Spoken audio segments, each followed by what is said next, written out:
Welcome. Hey, how's it going, Parker? Oh, it's all right. How you doing, Ed? Oh, pretty great, you know? Getting ready for our part 2 of the 90s movie not action, 90s movie Iceberg. Yeah, that was my bad. I was calling it an action movie Iceberg, and then Ed very diplomatically was like, I think it's a 90s movie Iceberg, even though he made it and knows that for a fact. It was very kind of you to put it that way. Oh, absolutely, Parker. I know you're busy. So sometimes these things happen. Absolutely, no problem whatsoever. Looking at What's the the chat, we got Wi-Fi? Pels Escobar. Pels Hey, Escobar, what's up? hello. What's the Wi-Fi? Oh, hey, what's the Wi-Fi? How's it going? A Yeah, there was- 2000 Iceberg. Yeah, there was some talk in chat about a 2000s movies, Iceberg. Pels asked if Ocean's 11 was on this list, but it's a 2001 movie, so... Yeah, almost.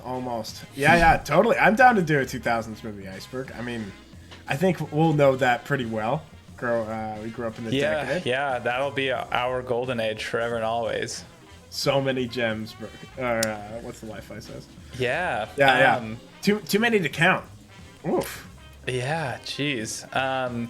Anyways, we're going to be picking up tonight where we left off with our 90s movies. 90s movie Iceberg. A couple It's a tongue twister, isn't it? 90s movies. 90s movie Iceberg. There we Nice, go. I like it. We do still have our chat command, though.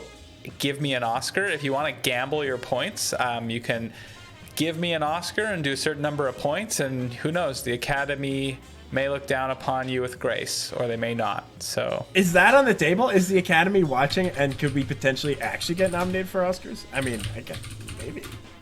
yeah, it's possible. Okay, so Oh, just here we go again. because- Oh, what's the Wi-Fi? I hope your gambling goes a So little better I'm gonna this give time. myself some points. I think I can. Great. So I can just gamble with them periodically.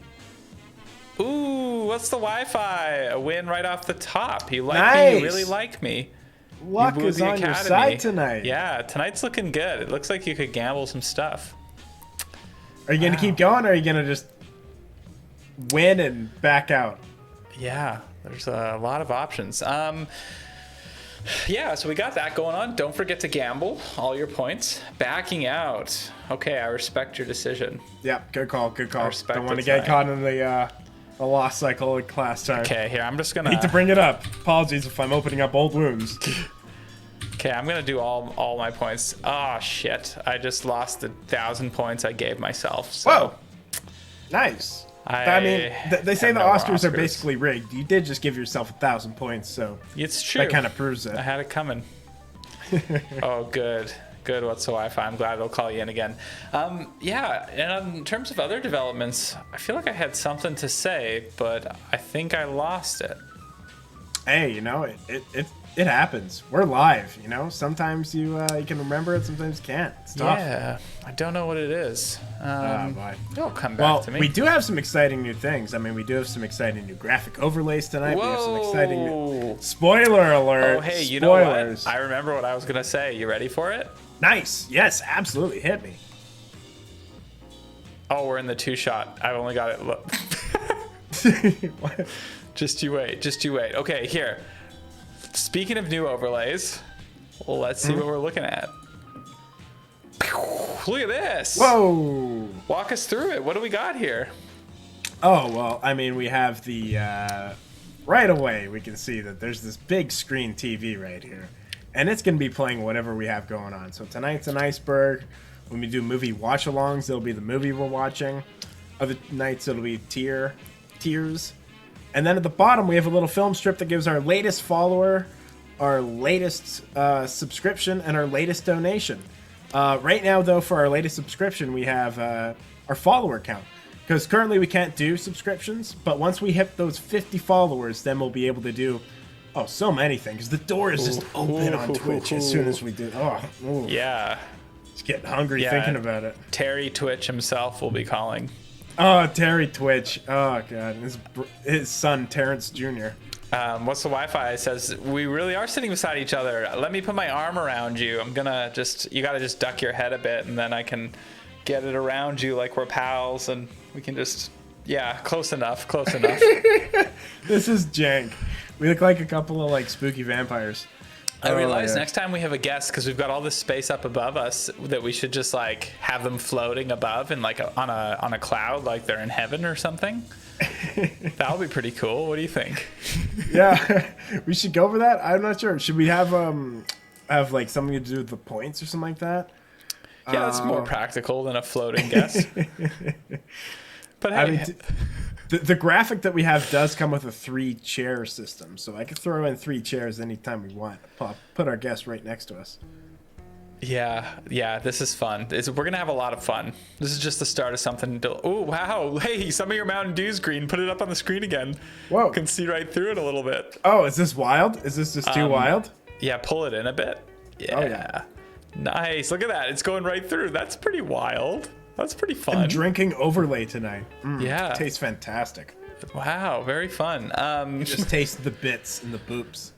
Yeah, so yeah, our latest sub is our follower goal, because once we hit 50, that is the last thing that we have to do to qualify for a Twitch affiliate application. So thank you very much to all of you who follow us. It's very appreciated. Yeah, we also absolutely. have no one's donated money to us yet, so that's kind of awkward that our latest donation has that's nothing. okay. Frankly, have we Where's earned Bondro it yet? when we need them. Where are you, folks? You know, I feel like we need to do at least 10 streams before we can start asking for donations. At this point, a little early. What are we at now? 9? 8? 9? How am I gonna feed my birds? I have many birds to feed. How am I gonna feed them, Ed? Oh, you have birds now? I don't remember Yeah, your I've got birds. I know have you birds. have a little pooch over there at the homestead. I didn't know. Oh no, you do have birds. I hear your tweets outside sometimes. I could have birds. Is the window closed? I can't hear the birds tonight. Yeah, it's closed tonight. Oh, okay. That's sad. That's sad. So It's always nice to hear the tweets. this is what I was gonna say. Oh yeah.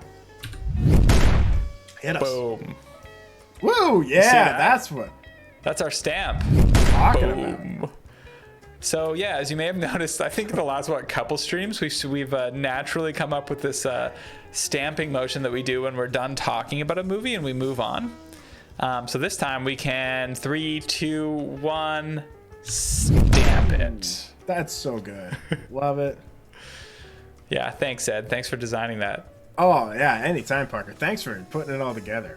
Dude, you loaded it in. It's fun just being able to do the graphics and hand it over to someone that knows what to do with them. Well, hey, making a great team then. Yeah, you know, the 1-2 punch. Oh, and by the way, what's the Wi-Fi? I'm drinking 33 acres of sunshine. Let's see if the camera will get it. Nice. You've drunk that one before, I believe, right? Yeah, I got a Sounds like a 12 good pack, and it's very nice. It's just working my way through that 12 pack. Nice. That sounds pretty sweet. I got myself 12 pack of the old Do Zero. Working myself through that. Do Zero, huh? Wow. Yeah, Do Zero. It's got zero sugar. It's got like more horrific chemicals that'll potentially kill you quicker. But hey, you know. On that Do Saturday, Zero. are you gonna ride the Do Regular because it's Saturday, or Oh, do I get extreme? Do I do extreme? Do Extreme? Wow. Get my extreme Doritos and my extreme Mountain Dew. No, on Saturday, I don't know. We have a 2-liter of Coca-Cola, like I mentioned. That delivery driver they messed up on and gave us real Coke instead of Coke Zero. This is fascinating. But either way, so I have a 2-liter of that kicking around. So maybe on Saturday I'll get myself some sugar and caffeine going from Mr. Coca-Cola himself, Mr. Warren Buffett. I'm assuming he pumps it out. Oh yeah, for sure. Well, okay, here we are, and we are gonna pick up our 90s movie Iceberg. I am hyped. I'm loving the little window here now, and so I think we got just past here, teased it a bit last time before we kept going. Is that true? Yeah, absolutely. We teased a little bit. Maybe we should do a little bit of a recap really quick, just to kind of catch people up. Maybe a sentence or two about it. We don't want to ramble because that may defeat the purpose, but I can't guarantee that there won't be rambling. Image. So here's our whole iceberg. We started it last time. Whoa, this is wild. We started all the way at the top. Your basics, your Jurassic Park, your Titanic, Jim Carrey. Talked about him a lot on this stream. Oh, yeah. Then we went down a little bit. A lot of Meg Ryan and Tom Hanks, Blair Witch Project. We liked that movie. So Had a couple of romance movies. And we made it here. We are here. You'd think this is the bottom. We got some more to go, though. Don't get too shocked. We've got more to go, but we're going to start here. 2 more layers after this. 2 more layers. Yeah. We're going to start here. So, Ed, we're getting down there. We watch 90s movies, but what would you say this particular group's about? this group, we're starting to get a little more into. These aren't quite obscure yet. I would say these are more if you're digging a little deeper into the 90s. Okay. The top ones are movies that like I think people will see throughout. Holy potentially shit! a few decades. We just got our first tip. Oh really? Holy Oh. shit! We just got an anonymous tip for $5. Whoa! Oh my god! I can feed my birds. What? The birds are I fed. can feed Whoever did my that. birds. Oh my god! Thank you so much, anonymous. Anon. Wow, Yeah. that's fantastic. Wow. I didn't think we'd have any donations at this point, so I don't have a donation animation.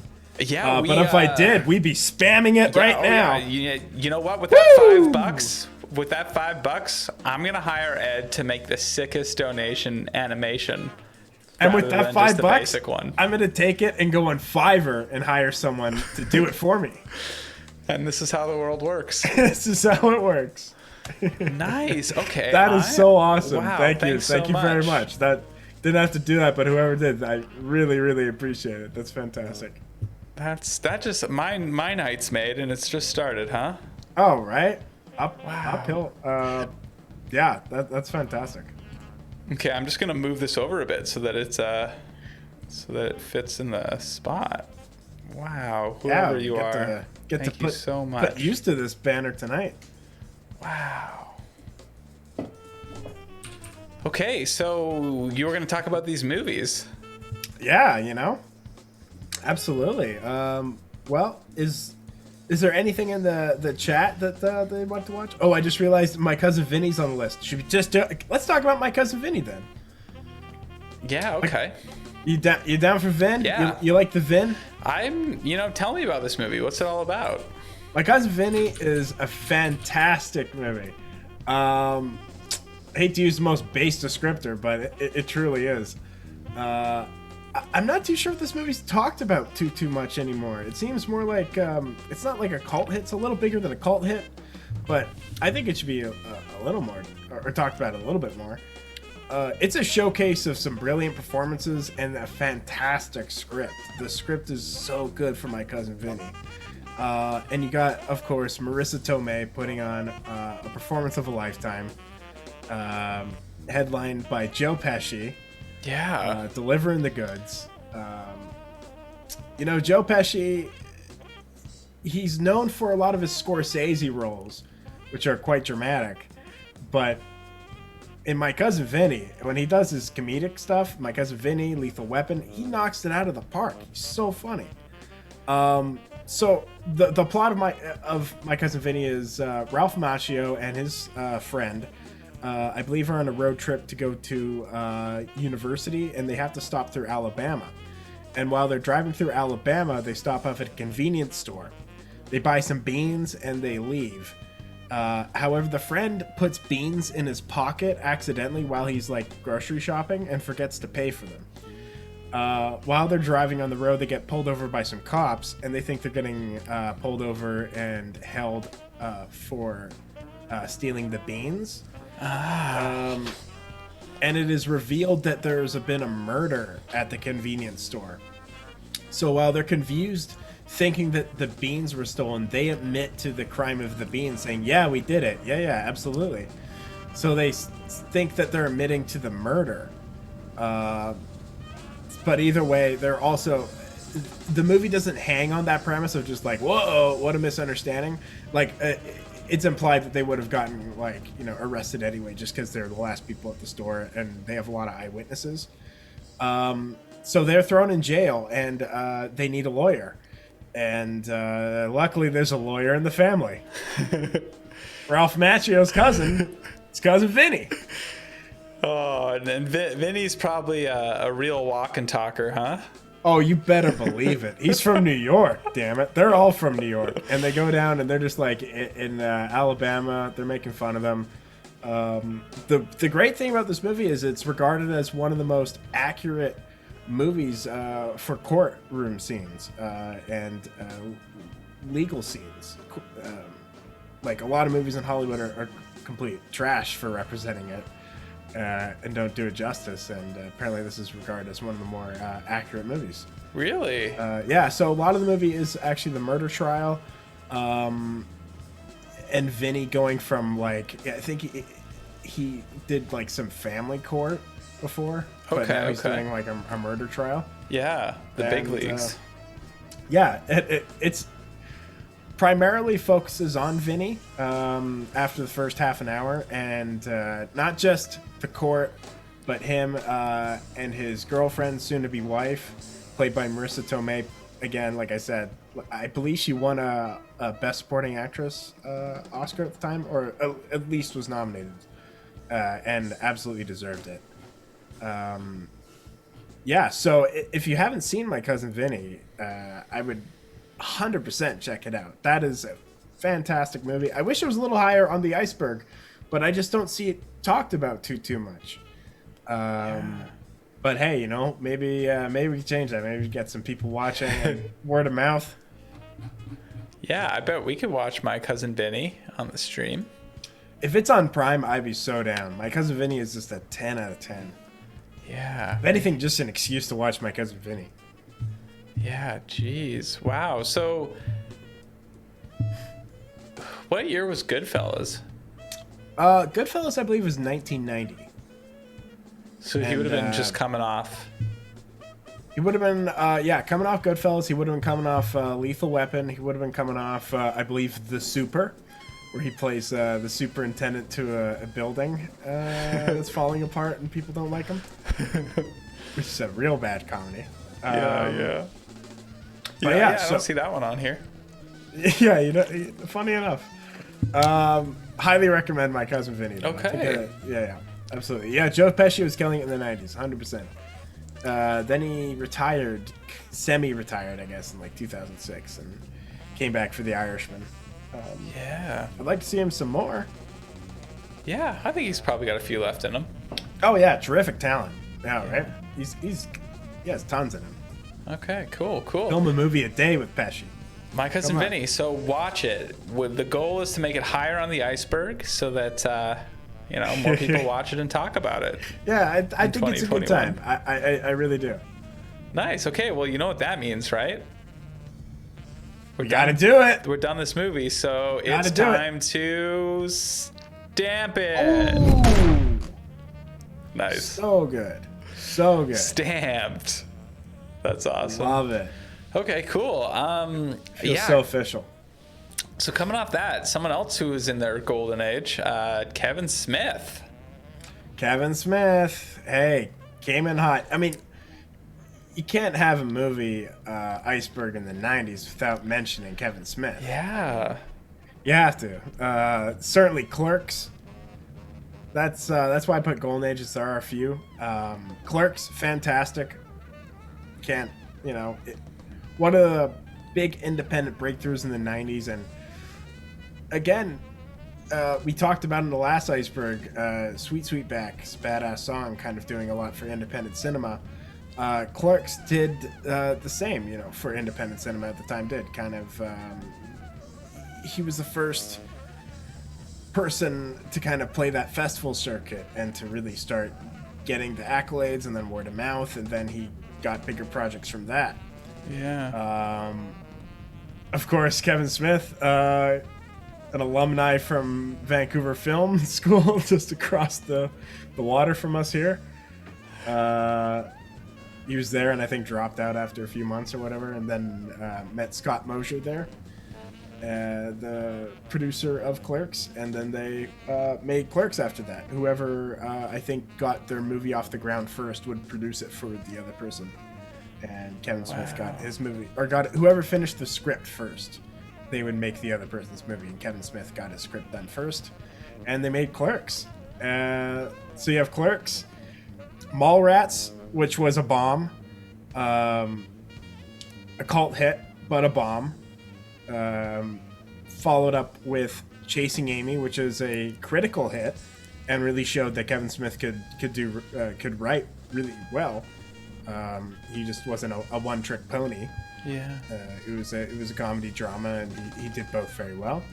And then he did Dogma, which is one of my personal favorites of Kevin Smith, which is like it's a great big budget movie that doesn't get up its own ass with the budget, it's still like a Kevin Smith movie. It's still, lowbrow humor done in a clever way. I'd say that's kind of Kevin Smith. Yeah. Yeah, so Kevin Smith Golden Age. It's got everything. Parker, did you watch many Kevin Smith movies growing up? Yeah, I haven't. I mean, so I've seen Clerks and Clerks 2. I have seen Dogma, but it was a long time ago. I remember liking that one. Yeah, I think it was 90s movies. I haven't seen Mallrats. I know that. But yeah, Clerks was fun. Did he work at the convenience store that they filmed it at? And that was kind of like the nature of like, well, I'm going to write a movie around this place I have access to. Was that how it went? Yeah, something like that. Yeah, the Quick Stop. That he worked there, or at least the movie store. Yeah, got it.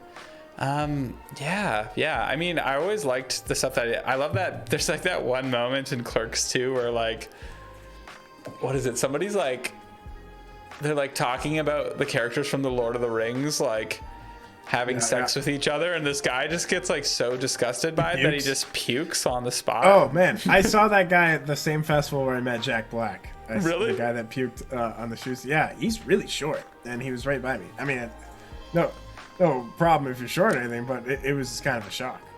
Yeah, did you take his water bottle or his Snapple bottle or whatever? Yeah, I just slowly reached over and he yanked it away and ran off fast. Disappeared into the mist. Man. Jeez, yeah. No, Kevin Smith, man. Yeah, I really... Also, like, the guy seems like a really cool guy on a personal level. Like... Yeah, absolutely. We know people that have worked with him. And I can... like guess secondhand account we would be. We can say. Yeah, we've just heard good stories, you know. Yeah. I've heard nothing but good stuff, and and I've heard bad stuff about some people, and you just don't say their names. But Kevin Smith. Yeah. Honestly, sounds like a great guy, and you get a T-shirt when you work with him. Yeah, that sounds fun. Says like, yeah, right. It sounds like I work with Kevin Smith. Let's see if we can get that person on the show at some point. It'd be interesting to hear from their perspective of like working on sets and stuff like that. Potentially. But either way, so that Kevin Smith Golden Age. Oh wow. I mean, I don't want to say saying disparaging things about him or anything, but I think he's kind of declined in quality. However, he does have his reasons. He's talked about them. He's very open about it. If anybody knows his decline in quality, it's himself. He's incredibly self-aware. So I still like Kevin Smith. But I just don't like his movies maybe as much. Yeah, that's fair. Yeah, he's turned a lot around. I mean, in the last couple years he almost died, but then he's kind of worked on his health and stuff, and so yeah he's in good shape. Isn't he thin now? I think so. That's wild. Good for him. Really. I think he wears a blazer instead of a hockey jersey now. Doesn't he buy people cheeseburgers? I heard that. He bought people like A&W and stuff like that. Cashew and cheese. How's it going? What's up? What's Ed drinking this time? Ed's drinking Mountain Dew Zero. That kind of blends into the green screen, so I think I might just say like Dew. It just says Dew. Looks like Code Red, kind of. Yeah, it kind of does. Oh, hell yeah, from Cashew and Cheese. Oh, yeah. Oh, hell yeah. Absolutely. Parker, you're drinking 33 Acres. Yeah, mine's, it's totally visible, though, unfortunately. There is a craft brewery in Vancouver that has like a green screen can for like your Zoom beer or something, so it's like invisible. Yeah, pretty cool. Really? Maybe I'll try to pick some up since we're on green screens. So if you're like working, and then I'm drinking nothing. Yeah, I don't really get, because the thing is like the background. Like if it's in front of you, it's just gonna show the background, right? It's not gonna show me behind it. So like you kind of have to always have it out from yourself, and then it won't be there. You got to have a still of yourself as a background as well. Yeah, You gotta really go deep with that one. And then Yeah. try not to move too much when you drink it. Just like, Ooh, I like it. And yeah, even like your face at all. Yeah, it could be doable though. yeah, right? I mean, it's worth giving it a shot. Yeah. If you're able to drink a 12 pack while you're working, perfect. Yeah. At Well, least okay, 12. okay. I think, Kevin Smith sounds just like a stamp good him? guy. Sounds like his best movies are in the 90s. Check him out. Shall we stamp it? Let's do it. Okay. If anything, just to get a look at that stamp. Yeah, you do this one. I'll try to time it with you. All right, here we go. We're gonna stamp it. 3, 2, 1, boom. You did what I went. the gun. Close, I jumped close. the gun. We'll get there. We'll get there. That's only our second time. Yeah. Okay. Which one do you want to talk about next? Choices. Just looking at the list. Ooh, you got some edgy kids movies. Absolutely. Want to talk about some of those? I mean, we grew up in the 90s, so we watched our fair share of kids movies. I felt like in the 90s, the reason why it's just this kind of topic like it is I feel like in the 90s, kids movies were a lot edgier. They're kind of going for that more like, the Simpsons, counterculture, MTV, what was hip, what was selling. Everything was trying to be a little more edgy, and this was no different. Kids movies, definitely. I'm talking movies like Heavyweights. I mentioned on a previous episode, Masterminds, Blank Check, First Kid, Milk Money, where kids want to see a naked woman, so they save up all their money to go pay a prostitute to show her the goods, basically, and then they befriend her instead and try to hook them up with one of the kids' dads. Yeah, Flubber, not edgy, but that's a classic. Yeah, it's true. That is a classic kids movie from the 90s. Yeah, I was almost wondering if Robin like Williams in it. Stand By Me would sneak in here, but that's 86. Yeah. Not quite. Unfortunate. I wish. That's another Corey Feldman movie. We were talking about Corey Feldman the other day. Yeah. Or, last time, I think. Teenage Mutant Ninja Turtles. Yeah. But Heavyweights is awesome. I recommend Heavyweights. There's a movie that's for a certain demographic that I think should be maybe catered to a little more. I grew up as an obese child, and this movie was about obese children. And about them like being funny and kind of kicking ass and saving the day kind of thing. I wish this kind of existed more. And the script is written by Judd Apatow. Wow, so it really? is like, yeah. So like the jokes are kind of funny at times. Like it is way too like witty for these kids sometimes. I'm just like, these fucking 12-year-olds would not be this witty. They don't have this kind of rapport. But it is still like definitely worth a watch. It's got Ben Stiller in one of his earliest on-screen roles in this kind of. I mean, I don't want to. That's not true. It's not one of his earliest on-screen roles, but if it's one of his first big on-screen roles, I would say he plays the villain in the movie, so he has a lot of meaty chunks. It's the kind of Ben Stiller that you don't usually see. Yeah. So I definitely recommend that. Wow. How about any of the kids or any of those actors? I Did they believe go so. on One of with the a kids career? played Goldberg from Mighty Ducks. Yeah, one of the- Oh. Or yeah. Okay, let's talk about it. He was a meth head. He was addicted to crystal meth. I don't want to just say meth head. That's a wrong way of saying that. But he was addicted to crystal meth. Broke into some places. However, he went into rehab, I believe last year, and really turned a corner. Oh. And is doing much, much better now. And is doing. There's a picture of him online now, showing the before and after. It's amazing. So he is on the path of recovery, and he's been doing it for a while now, and he's looking really good. Wow. So shout out. I want to say his name, but I believe his name is Sean Wiseman, I believe. Sean Weiss. Sean Weiss? All right, Sean Weiss. Yeah. Sean Weiss. Yeah, he was Goldberg in Mighty Ducks. Absolutely. So shout out to Sean Weiss. That's really, really impressive for him. So And if you want to see him do a great role that's not Mighty Ducks, Heavyweights. And Mighty Ducks is an edgy kids movie, I think. The original one. I mean, it's a little more edgy than usual. I mean, the kids start out by, like, trying to, like, trick people with money and purses and stuff like that, and they, like, anger people intentionally and get into, like, car chases.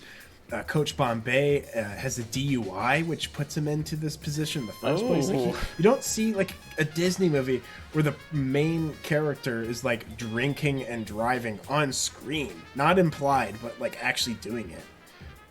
And he's the hero. Like, kids don't really know what's going on, but like, damn. Yeah. So shout out to Mighty Ducks as well. First Kid is a movie where it's about the president's son. So he's like the first kid, and Sinbad is the guard that's looking after him, while there are some people that are essentially out to kill him and his parents. And there's guns and people that get shot in this movie, and this is a kids movie. Like, people get hit with squibs, and this is a PG movie of like Sinbad. It was like you would rent this for your kids and play it and be like fine with it. It's mind-boggling to watch some of these movies now. Yeah. But Milk Money is probably the most shocking. Like, that one is not cool. Like the one where the kids save the money to get a look at the prostitute. So what was what do you know who wrote this, or like where'd this come from? Milk Money? I couldn't tell you who wrote it. I know that Fred Savage is in it. I think it's Fred Savage. I know Ed Harris plays the dad, at least. Yeah. That they try to seduce or get the escort to end up with. But Milk Money, I just wanted to mention because of the insane premise. Just like, this was the kind of shit they were making for kids, and it was just like, wow, you just would not see anything remotely. So this movie like was that. actually made for kids, huh? Yeah. Wow. Yeah. So, thumbs up. Recommend watching it, I guess, for the insanity of it, or maybe just watching a trailer just to be like, what the fuck. So yeah, thumbs up. There are. I wish they at least made edgier kids movies now, like had a different category for them. Yeah. I don't know. But either way, so those are just a few of the things I wanted to mention regarding something you don't see anymore in kids movies, which belonged in the 90s. I don't think you're going to see it again. I don't have much to say more on that. I think, unless you do. I think we're in Stanfield. You know? I hope maybe there are some good edgy kids movies that will come out one day, but yeah, 100%. I hear what you said. Okay, we're in Stampville. We're in Stampville on edgy kids movies, and boom, stamped. All right, a lot of golden ages or dark ages happening here. I know, right? The 90s. Ooh, what's the Wi-Fi went for it, but not so lucky. Nice try. Yeah, close enough. Risk it for the stamp. Yeah. Fair enough. I respect it. Tell me about some erotic thrillers. Oh, Parker, I could go on about erotic thrillers like all day. Yeah, what do the 90s bring us? Yeah. So this kind of refers to movies like The Color of Night with Bruce Willis. Fatal Attraction kind of started this trend. That was an 80s movie, but it started this trend that's like really carried on into the 90s. Like, remember like the Red Shoe Diaries? Most of all, the most memorable one, of course, Basic Instinct with Michael Douglas and Sharon Stone. Ooh, yeah. That is... So there was a time where these erotic thrillers would try to top each other with how much they could get away with their R rating in like a mainstream setting. Like how much nudity can we push? How much sex can we push? How much language? Not too much language and violence, but definitely how much sex can we push while like still getting the mass audiences to come see it in the theater. Like, we don't want to just put straight up porn because that would turn a lot of people off. But essentially it was porn. Like the most memorable part that I see always played from Basic Instinct is the scene where Sharon Stone uncrosses her legs during the interrogation scene. I mean, it's just like, it's kind of ugh, but it still was a thing in the 90s, you know. It was absolutely a thing. So they would just try to like top each other in this kind of weird, like, you can kind of be the sleaziest. And the stories and subplots. So they would get these actors, as soon as they get these big names, like The Getaway, I think. The Getaway promoted like real sex between Alec Baldwin and I believe it was Kim Basinger at the time. Really? I think it was Kim Basinger, but real sex. That I don't think it was, but I think that was the rumor they're trying to like spread around to get people to come. I could be promoting bullshit here. This is again going based off memory, but that's what this show is, my friend. Yeah, right. Promoting bullshit. No, going based off memory. Oh yeah, it's true. Yeah, right. Like, you know, it's easy to like, you know, kind of whip shit up, but yeah. So The Getaway. Oh, sorry, I lost my train of thought going on that. So speaking of going off memory, I have a distinct memory as a child of like a VHS that I believe was always on the shelf at my granny's house, and I just figured that this movie would have been an erotic thriller. So I was like, man, what is this movie? I knew it was a movie with Denise Richards, and I looked it up. Little quick pop quiz for you. A possibly erotic thriller in the 90s with Denise Richards. Wild Thing. Wild Things. Yeah, you got 100%. it. Yeah, you got it. With Nev Campbell. Wait, your grandma had this movie? I think so. I just remember like. Or your grandpa. Well, I don't think like. So I think she just like would get a lot of stuff at garage sales and then just like have it on hand. Like I watched Edward Scissorhands for the first time when I was like 7 or something there, and really creeped me out. And I'm sure that she's never actually seen it, but it's a kind of thing where if I'm there, she just like puts a movie on for me as a kid, you know? Did she ever put on Wild Things for you? Maybe. I honestly, I feel like I remember them like in the like I feel like I remember vague scenes. And like, is there like there's kind of like a creepy or supernatural element or something, or? Oh, I don't remember that. No, I don't think I did. I have like very vague memories of like clips of the movie. Oh yeah, so I remember like Matt Dillon, Kevin Bacon, I believe, is in it. Matt Dillon, I think, plays like the school counselor to Nev Campbell and Denise Richards, and essentially, it was all just like building up for Nev Campbell and Denise Richards to hook up with Matt Dillon on screen. And move money that way. And yeah, you're absolutely right. That was essentially just the one-upsmanship of these erotic thrillers. That's it to a T. Yeah. Wild Things is a prime example of that. Yeah, blast from the past. I have very visceral memories as an early developing child of that movie, which is probably not a good thing, but but hey. Yeah. Hey, man. Erotic thriller from the 90s. And they'd always have a soft focus, too. They always had a very specific thing. Oh, I remembered what I wanted to talk about before. They always had these stupid fucking plots that were really, really ludicrous that made absolutely no sense. like Basic Instinct was, like, really stretching their twists and turns with, like, Sharon Stone being a murderer and stuff like that and being really obvious with it. And The Color of Night with Bruce Willis. We could talk about it again with, there's going to be another category with Bruce Willis. Not just the bad Bruce Willis, but there will be another category eventually where we could talk more about The Color of Night, but a little bit about it. The main premise is the woman that eventually seduces Bruce Willis pretends to be multiple people in the movie in front of the same people.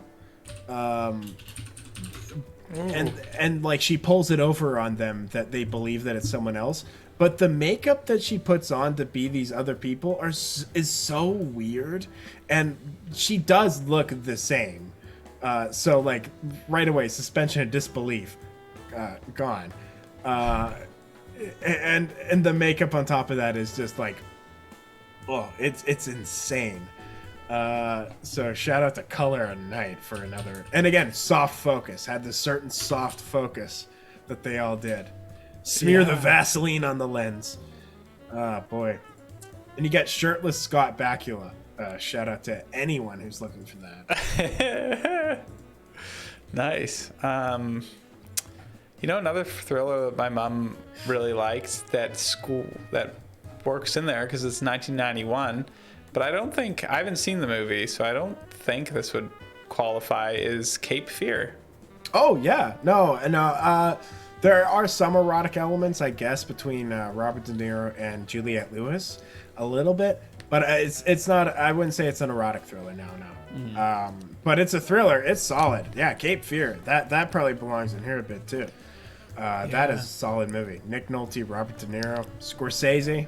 It was a remake from was it a late 50s, early 60s movie with Gregory Peck. Another terrific actor. Nick Nolte, Gregory Peck, he is not. But Nick Nolte's still good. What do you mean? Gregory Peck is one of the all-time great actors, period. Played Atticus Finch in To Kill a Mockingbird.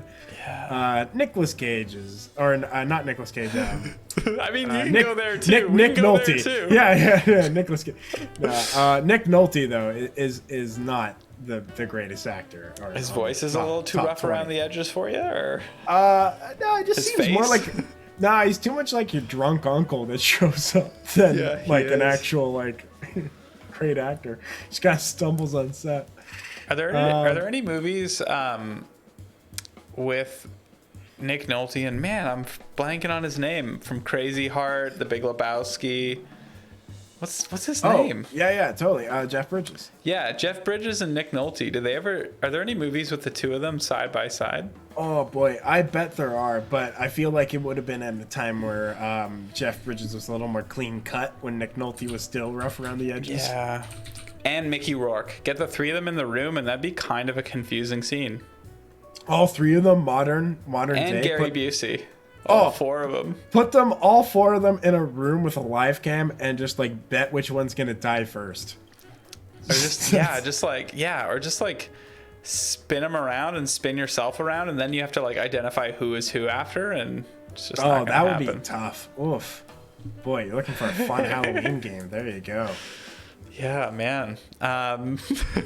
Okay, erotic thriller. Should we stamp it? I feel like we should. Let's go for it. Let's risk it. Before we stamp it, okay, yeah. Do you think so the 90s was a nice hotbed for these erotic thrillers. I'm curious, what's happened since? Is there any notable erotic thrillers that yeah, absolutely. I think there's still some erotic thrillers. I don't think they get as big of names though as they used to. Basic Instinct had Michael Douglas. Color and Night had Bruce Willis. The Getaway had Alec Baldwin. What you mentioned, Wild Things, had, at the time, now they aren't big now, but at the time these actors were big. Matt Dillon, Nev Campbell, and Denise Richards, and Kevin Bacon. So these were all A-listers in their prime that then did these movies. Nowadays, I don't see that. I see people that maybe get big from doing a erotic thriller. Yeah. The biggest one I could think of in most recent time is 50 Shades of Grey series. Oh, yeah. But they weren't A-list actors at the top doing it. It was more oh shit, we can't get anyone else to do that. Let's see who will. And they were more famous from the movie rather than being a famous person going into the movie. Yeah. I guess the whole erotic thriller idea these days is because usually the concepts are pretty out there, that it's going to be something kind of more independent, I think. Yeah, also I think there's just so much, I hate to get crude and crass, there's just so much, if you want to see how there's free porn on the internet, so I think they're just people aren't going to pay to see that necessarily anymore. Especially when you make those erotic thrillers, they were so thin on plot, so that you literally were just going there to go see some nudity, which is the thinnest reason to even make a movie. So if they're they can't even make their money on that, I mean, I don't know.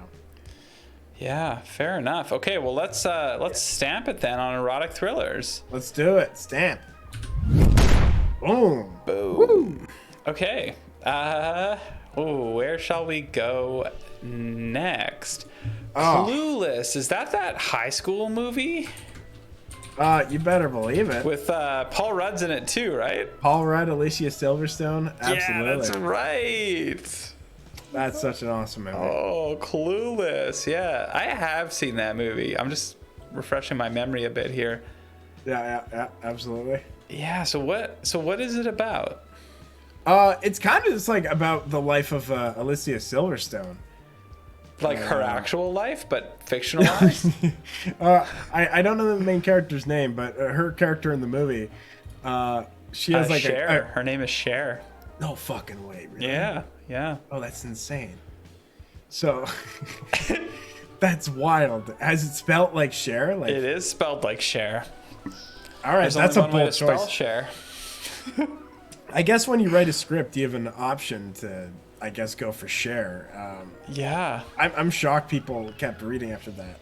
But either way, so it is about like Cher, her life, and like her love life. She's like a teenage girl, I believe in Beverly Hills, and she has a stepbrother played by Paul Rudd, and I believe they may be in love, or at the end they're in love, which sounds bad, like stepbrother, but they play it a little better in the movie itself.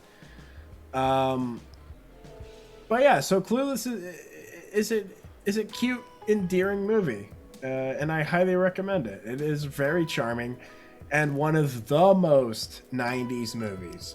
Yeah. The reason why it's on this iceberg, it's not something that I necessarily know too well, but if we're doing a 90s iceberg, you better believe that you gotta have Clueless on here. There is so much of the 90s culture that is packed into Clueless. A lot of these movies, they do have a 90s look, that, you know, and they date themselves with some of their things. Clueless captured a certain mindset, the zeitgeist, and the visuals of the 90s that were going on at that time. And it was the mid 90s too, so you're starting to get, like, it wasn't the kind of early 90s 80s influence. It was its own thing at the time here. It was entirely engrossed in that. So if you want some classic, like, feel good 90s fun, super light movie, this isn't like, you know, some of these other movies on here. You know, I would say some of the edgier kids movies on here are more edgy than Clueless. No kidding. But yeah, highly recommend it. What's the Wi-Fi says that they were actually step siblings and then their parents got divorced. Paul Rudd and Alicia Silverstone. That yeah, okay. I knew there was like an extra layer that didn't make it creepy. Whoa, and it's also a fresh watch for What's the Wi-Fi? The essence of the 90s. Oh yeah, it is fantastic. It is the essence of the 90s. I agree with that. So if you're a fan of the 90s, want a little trip down memory lane, a little nostalgic blast from the past, you could also watch the movie Blast from the Past. But if you don't want to watch that, then Clueless is a fantastic option. I'm looking at the old VHS cover image here on IMDb, and I love the taglines that movies have, and so. Yeah. For Clueless, we've got sex, clothes, popularity. Is there a problem here? Really? I didn't think that movie was that much on the sex. I think it was like about romance and finding place, but it wasn't I think it's more like they wanted to sell some tickets. Oh, 100%. They're like, we got Alicia VHSs. Silverstone going like, huh? On the cover. We got to like... But it was not about that. That's so lame that it came down to that they couldn't just like sell a movie on like... It's fun. Yeah. Isn't there a 90s movie where they're like Wiccan and they're in high school? Oh, yeah, absolutely. The Craft? The Craft. Yeah, I was thinking about including The Craft, but I didn't see a place on here for it, and also... Yeah. Again, this thing would be full of them. But yeah, The Craft is like prime 90s as well. It's like... I would say it's like a mix of Clueless... let's see here. not Blair Witch Project, but Ginger Snaps and yeah, some right like some of those other like 90s and Dazed and Confused all wrapped in a ball. Yeah. Oh man, when we get into early 2000s, what was that movie? It was like a series that Anna Faris was in, and she's a werewolf. Scary. Oh, Anna Faris I think it's Anna. Werewolf? No, maybe it's not Anna Faris. Oh, Kate Beckinsale, like Underworld. No, yeah. Okay, all right. Yeah. Maybe it's not Anna Faris, but it's like there's a few of them, and I'm pretty sure that's where she originally met Chris Pratt, and then they like a werewolf Anna Faris movie. Boy, I'm trying to think. It's not Anna Faris then. Maybe it's not Anna Faris.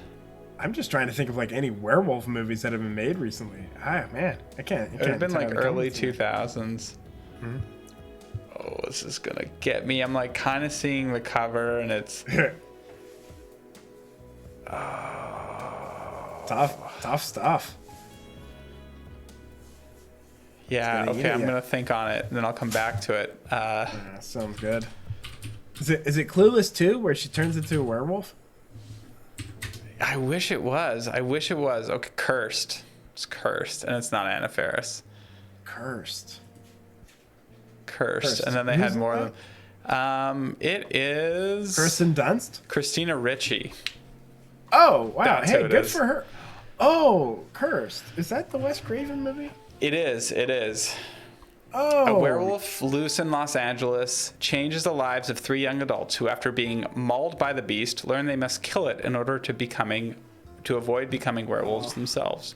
And then they do like more of them. There's like a 2 and a 3, I think. And I think Christina Ricci's in all of them. Oh, man. Man, I totally forgot about Christina Ricci. Yeah, right? Christina Ricci, fantastic. Casper, shout out to Casper. Casper's not on here, but to be fair, that's okay. But Christina Ricci maybe should have been mentioned on here because the 90s was the time for a Ricci fan. Oh, we got a new follower. Up? What do we got there? Welcome. Nice. Thank you very, very much. How you doing? Thanks for the follow. What's the Wi-Fi's got a lot to say about Clueless that we just skipped over. We were clueless ourselves. Yeah, so it's actually about everyone around her having sex and her not participating and being conflicted. Okay, cool. All right, so it is like kind of sex related then. Sex adjacent. Yeah.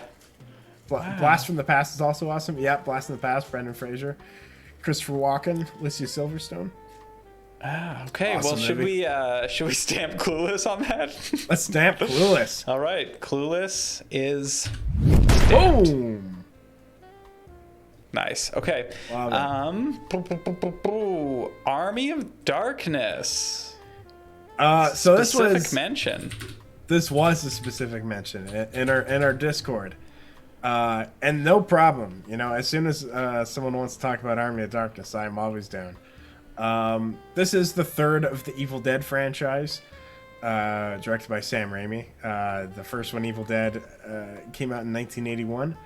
Was a version of a short film that they made in 1979, I believe. Yeah. So they made an Evil Dead in 1981, Evil Dead 2 1987, which is my personal fave of the trilogy. Yeah.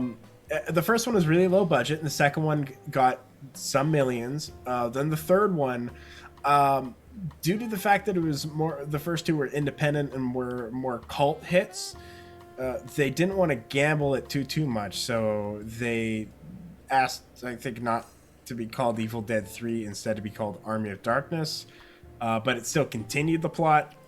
And it was a very campy movie. If you're a fan of Evil Dead 2, they up the camp. They even take away more of the horror. I wouldn't even call it a horror at all anymore. I would call it more of a medieval action movie. So it has Bruce Campbell, one of his only big budget starring roles, and it's great to see Bruce Campbell in that kind of a position, dishing out the one-liners, doing the action, kicking ass. It's great Sam Raimi. So yeah, highly recommend Army of Darkness.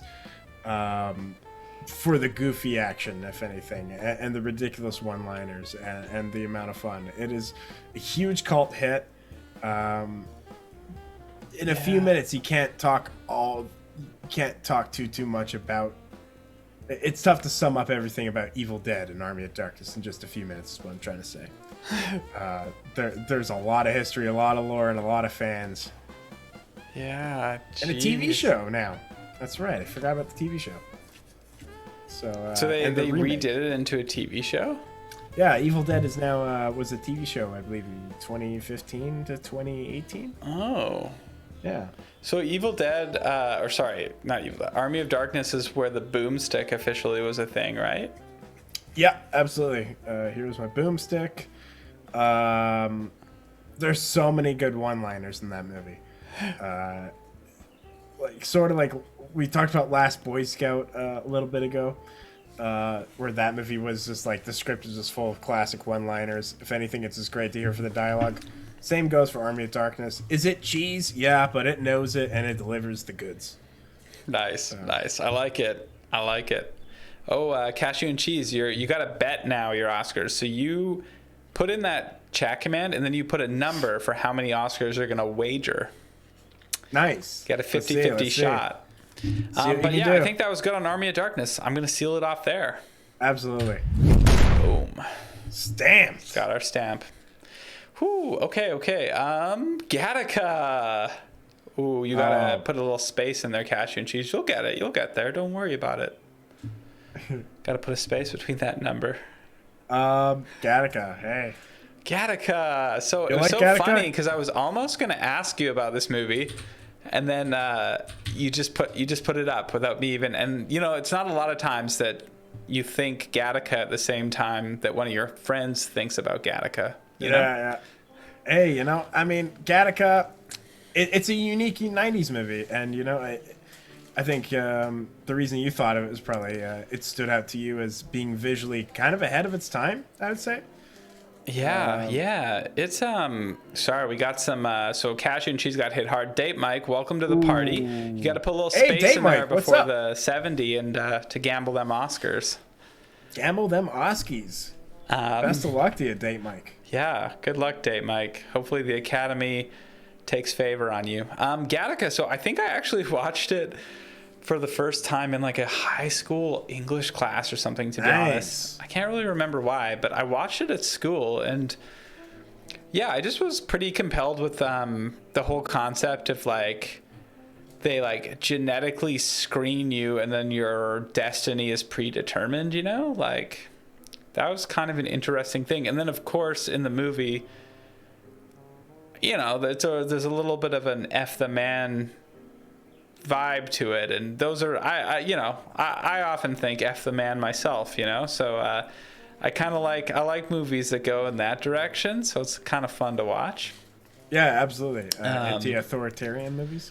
So for some reason, baked into my mind, I don't know why, but I swear when I like think of this movie, I think of Matt Damon in the title role, not Ethan Hawke, and I have no idea why. Or you know what? Maybe I think of him as the Jude Law character. Oh yeah, I always think that. Boy, what's his name? Niles from Frasier. David Hyde Pierce. I always think that David Hyde Pierce is the Jude Law character for some reason. He would be, right? Yeah, right. I would love if he was. That would be a great version. Yeah. Oh boy. Frasier. That is the worst TV show ever. You don't like Frasier, huh? No, I'm kidding around. My wife Allie, she likes that. So I go Becker, she goes Frasier, and it's actually a big dispute in our house. Oh really? If we're talking like Cheers spin-offy shows. Oh boy, then Frasier. Oh. not for me. Much more of a Becker over guy. Becker. Oh man. Oh. Yeah, I love. What's Becker, the Wi-Fi? Man. You got to check out both. What's the Wi-Fi, and then get back to us. You got to break the tie here. Honestly, do yourself a favor and just check out Becker. Oh, boy. Great show. I'm not sure if that's Ted the best Danson? advice I've heard. Oh yeah. But yeah, Gattaca. So yeah, you were telling me a bit about why you included it on this list. How do you like the movie? It's visually interesting.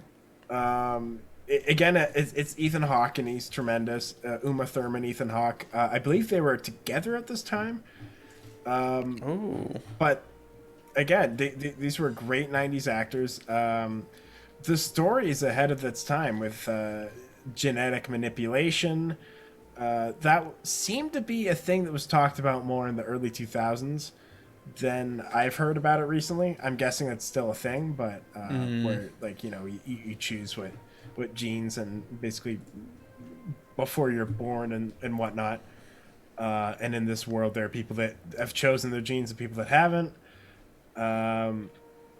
Yeah, so it was ahead of the time from a sci-fi storytelling perspective, and from a visual standpoint.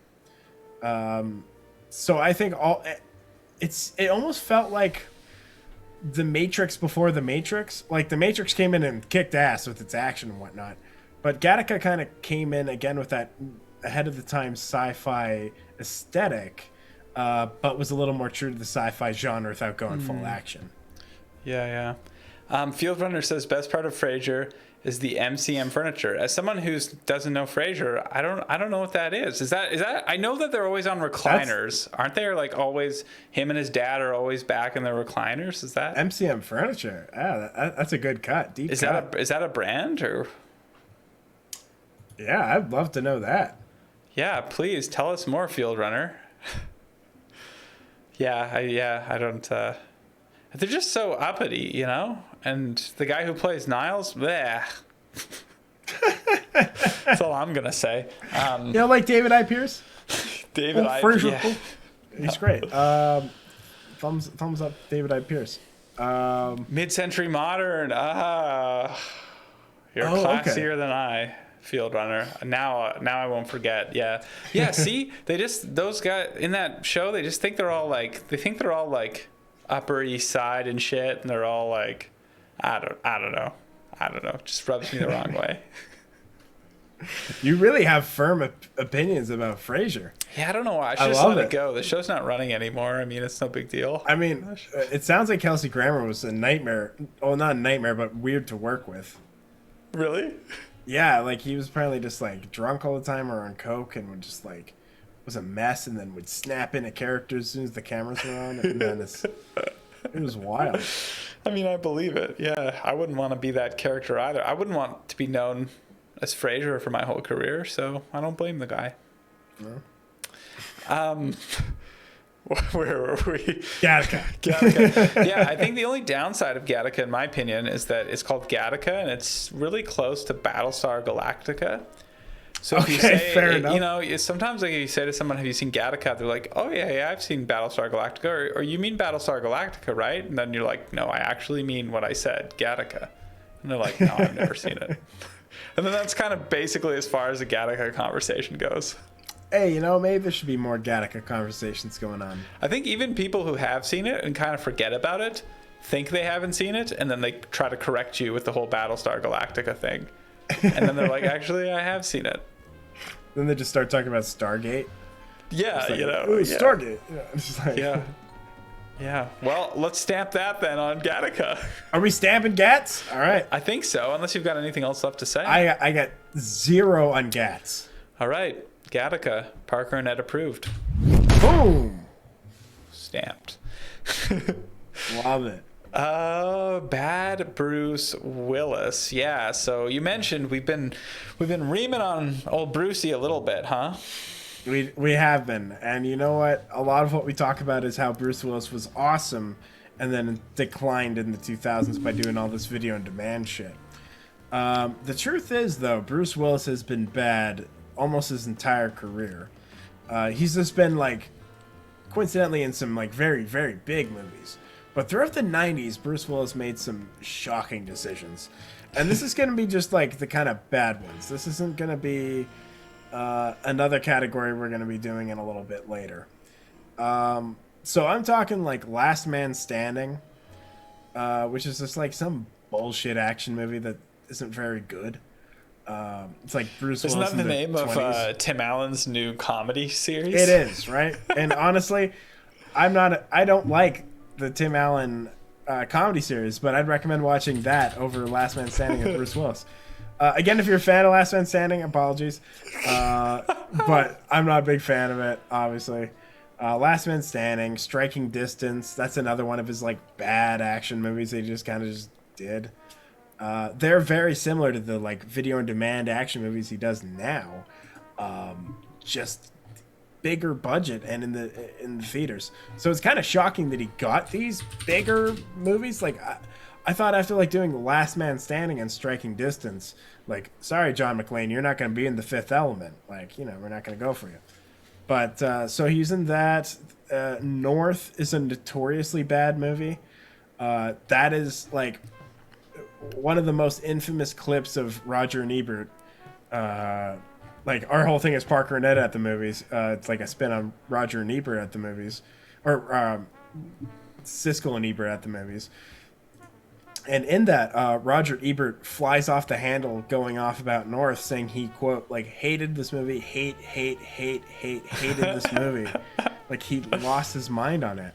And the movie has Bruce Willis as, I think, the Easter Bunny. He dresses as the Easter Bunny at some point. He dresses as a mailman at some point. He's basically the guardian angel to Elijah Wood's, like, fantasy that he has in the movie. Yeah.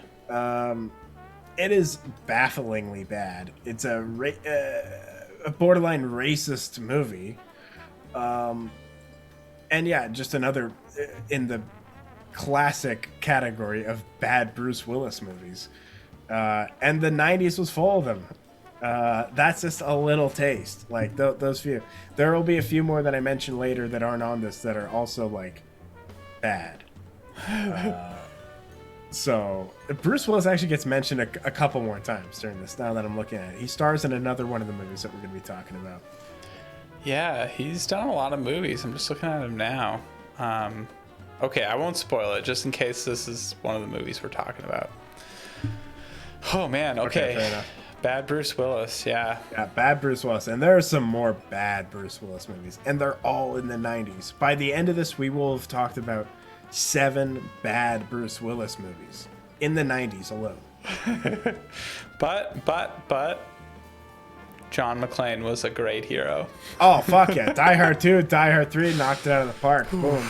So that'll be our caveat on bad Bruce Willis. I mean, it's not in the 90s, but Parker, how do you feel about Bruce Willis in the 90s? Yeah, I mean, yeah, I was just looking through his list of 90s movies and nothing jumps out to me. I mean, obviously Pulp Fiction, but not because of Bruce Willis particularly. And then, of course, I mentioned The Fifth Element. Again, not really because of Bruce Willis, because of that Mila Jovovich scene that reminds me of being in a float tank, frankly speaking. But otherwise, The Sixth Sense did crawl in there. But, man, I think for the most part, like, M. Night Shyamalan movies are goofy as shit, man. Like, I don't know. Or... Yeah, they're fine. Fair. They're good. Whatever. I shouldn't say that. I mean, I'm sure that when The Sixth Sense came out, it was like wild and like the twist was crazy and all this stuff. It was 100%. It was. Yeah, I remember when it came out. It definitely was. Like, you know, I didn't really like watch it, I think, until several years later. So, but and then also going into it, it was spoiled for me, as you know. Oh yeah. Okay. Fair enough. Yeah, that takes away a lot from it. No, I didn't know going in, so it was a big You didn't? Oh, that's good. That's good. I feel like, honestly, like, it's almost a bad thing when your movie has, like, a crazy big, good twist. Because especially then, like, if it hinges on it. Yeah, it kind of always gets spoiled. Like, many popular movies that have had a crazy twist, I usually know them before I see it. Unless I'm, like, one of the first people to see it. Then I ruin it for my friends, you know? That's the story. You got to be the first in line. Got to be the first in line just buying that ticket. Yeah. So anyways, okay. Bad Bruce Willis. Yeah. That's bad Bruce Willis. Yeah. He's bad. Let's stamp it. Stamped. Boom. Oh. Fantastic stuff. Love the stamp. Well, I think right here, all we've got left is the dark age of video game movies. Oh God, it was a dark age. It was. Okay, give me some titles. Oh, okay. Right off the top, how about Mortal Kombat? Those two awful movies in the 90s. How about the first movie video game movie adaptation, Super Mario Brothers, the movie? Oh, dude, I loved that movie as a Oh kid. no! Oh, sorry, man. No, we're I gonna was just tear like, it apart. it was really weird. It's really weird. It didn't feel like the series. That's a nice way of putting it. Did you know Bob? I hate to say it, but Bob Hoskins was like drinking on set, him and like John Leguizamo, just to get through it. Apparently, Really? there were like frequent rewrites going on the set while it was happening.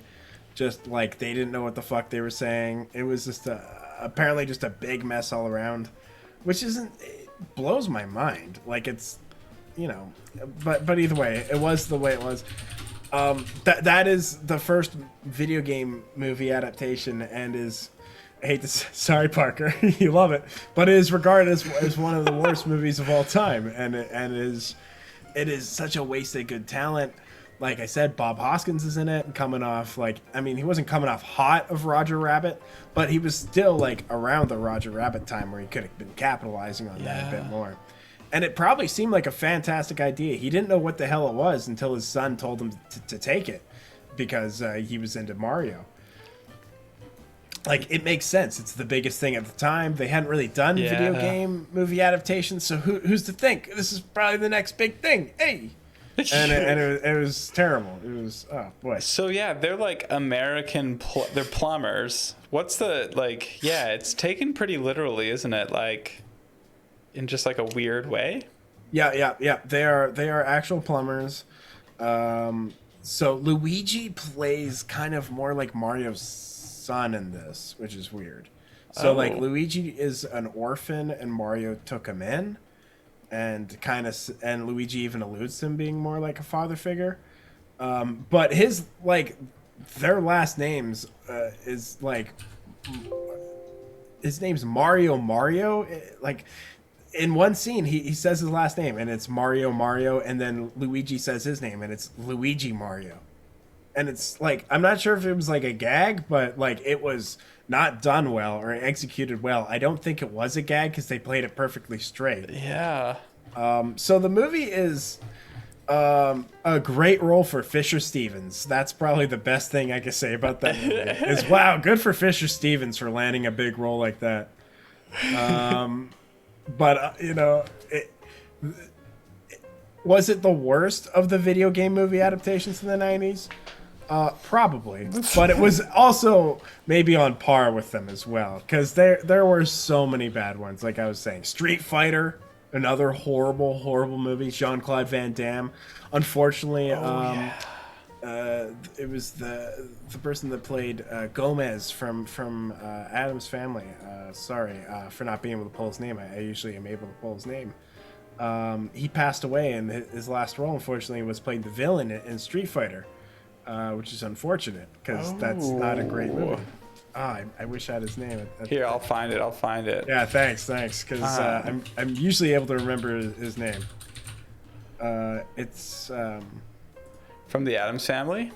Yeah, absolutely. Who played Gomez from the Addams Family? Raul Julia. Yeah, Raul Julia. Yeah, absolutely. Yeah. So fantastic actor. Addams Family is much better example of some of his talents than shit like Street Fighter. Yeah, Street Fighter. There it is. Yeah, so Street Fighter is an awful movie. Mortal Kombat 1 and 2, awful movies. I haven't seen the most recent Mortal Kombat movie. Apparently that's a little better, although I can't 100% say. It just doesn't seem to be getting the hate that the Mortal Kombat movies of the 90s, which was quite substantial. But yeah, so that was just the dark age. It was not only the beginning, but it was also the darkest age for video game movie adaptations, in my personal opinion. Like, it just set the tone that you can't make a good one. Can you? I think now maybe you kind of can, but it's difficult. Yeah. Well, hey, man, just after the 90s, 2002, the first Resident Evil movie. Yeah, right? Like, that has a cult following. Yeah, it wasn't a great movie, but man, I was so excited for it to come out. Okay, as a yeah, kid. yeah, totally. Yeah, they weren't too my thing. Although I love some of them gory kills when I was a kid. Yeah, But I yeah, loved so it. I would say Resident Evil though is a substantial step up though from these movies, like regardless of how I feel about it, because yeah, a substantial step up from Mortal Kombat, Street Fighter, Super Mario Brothers for sure. Yeah, I'm just looking at other video game movies that have been done since, and oh man, Prince of Persia with Jake Gyllenhaal. Jake Gyllenhaal. Yeah. Oh, that is not an example of a good one.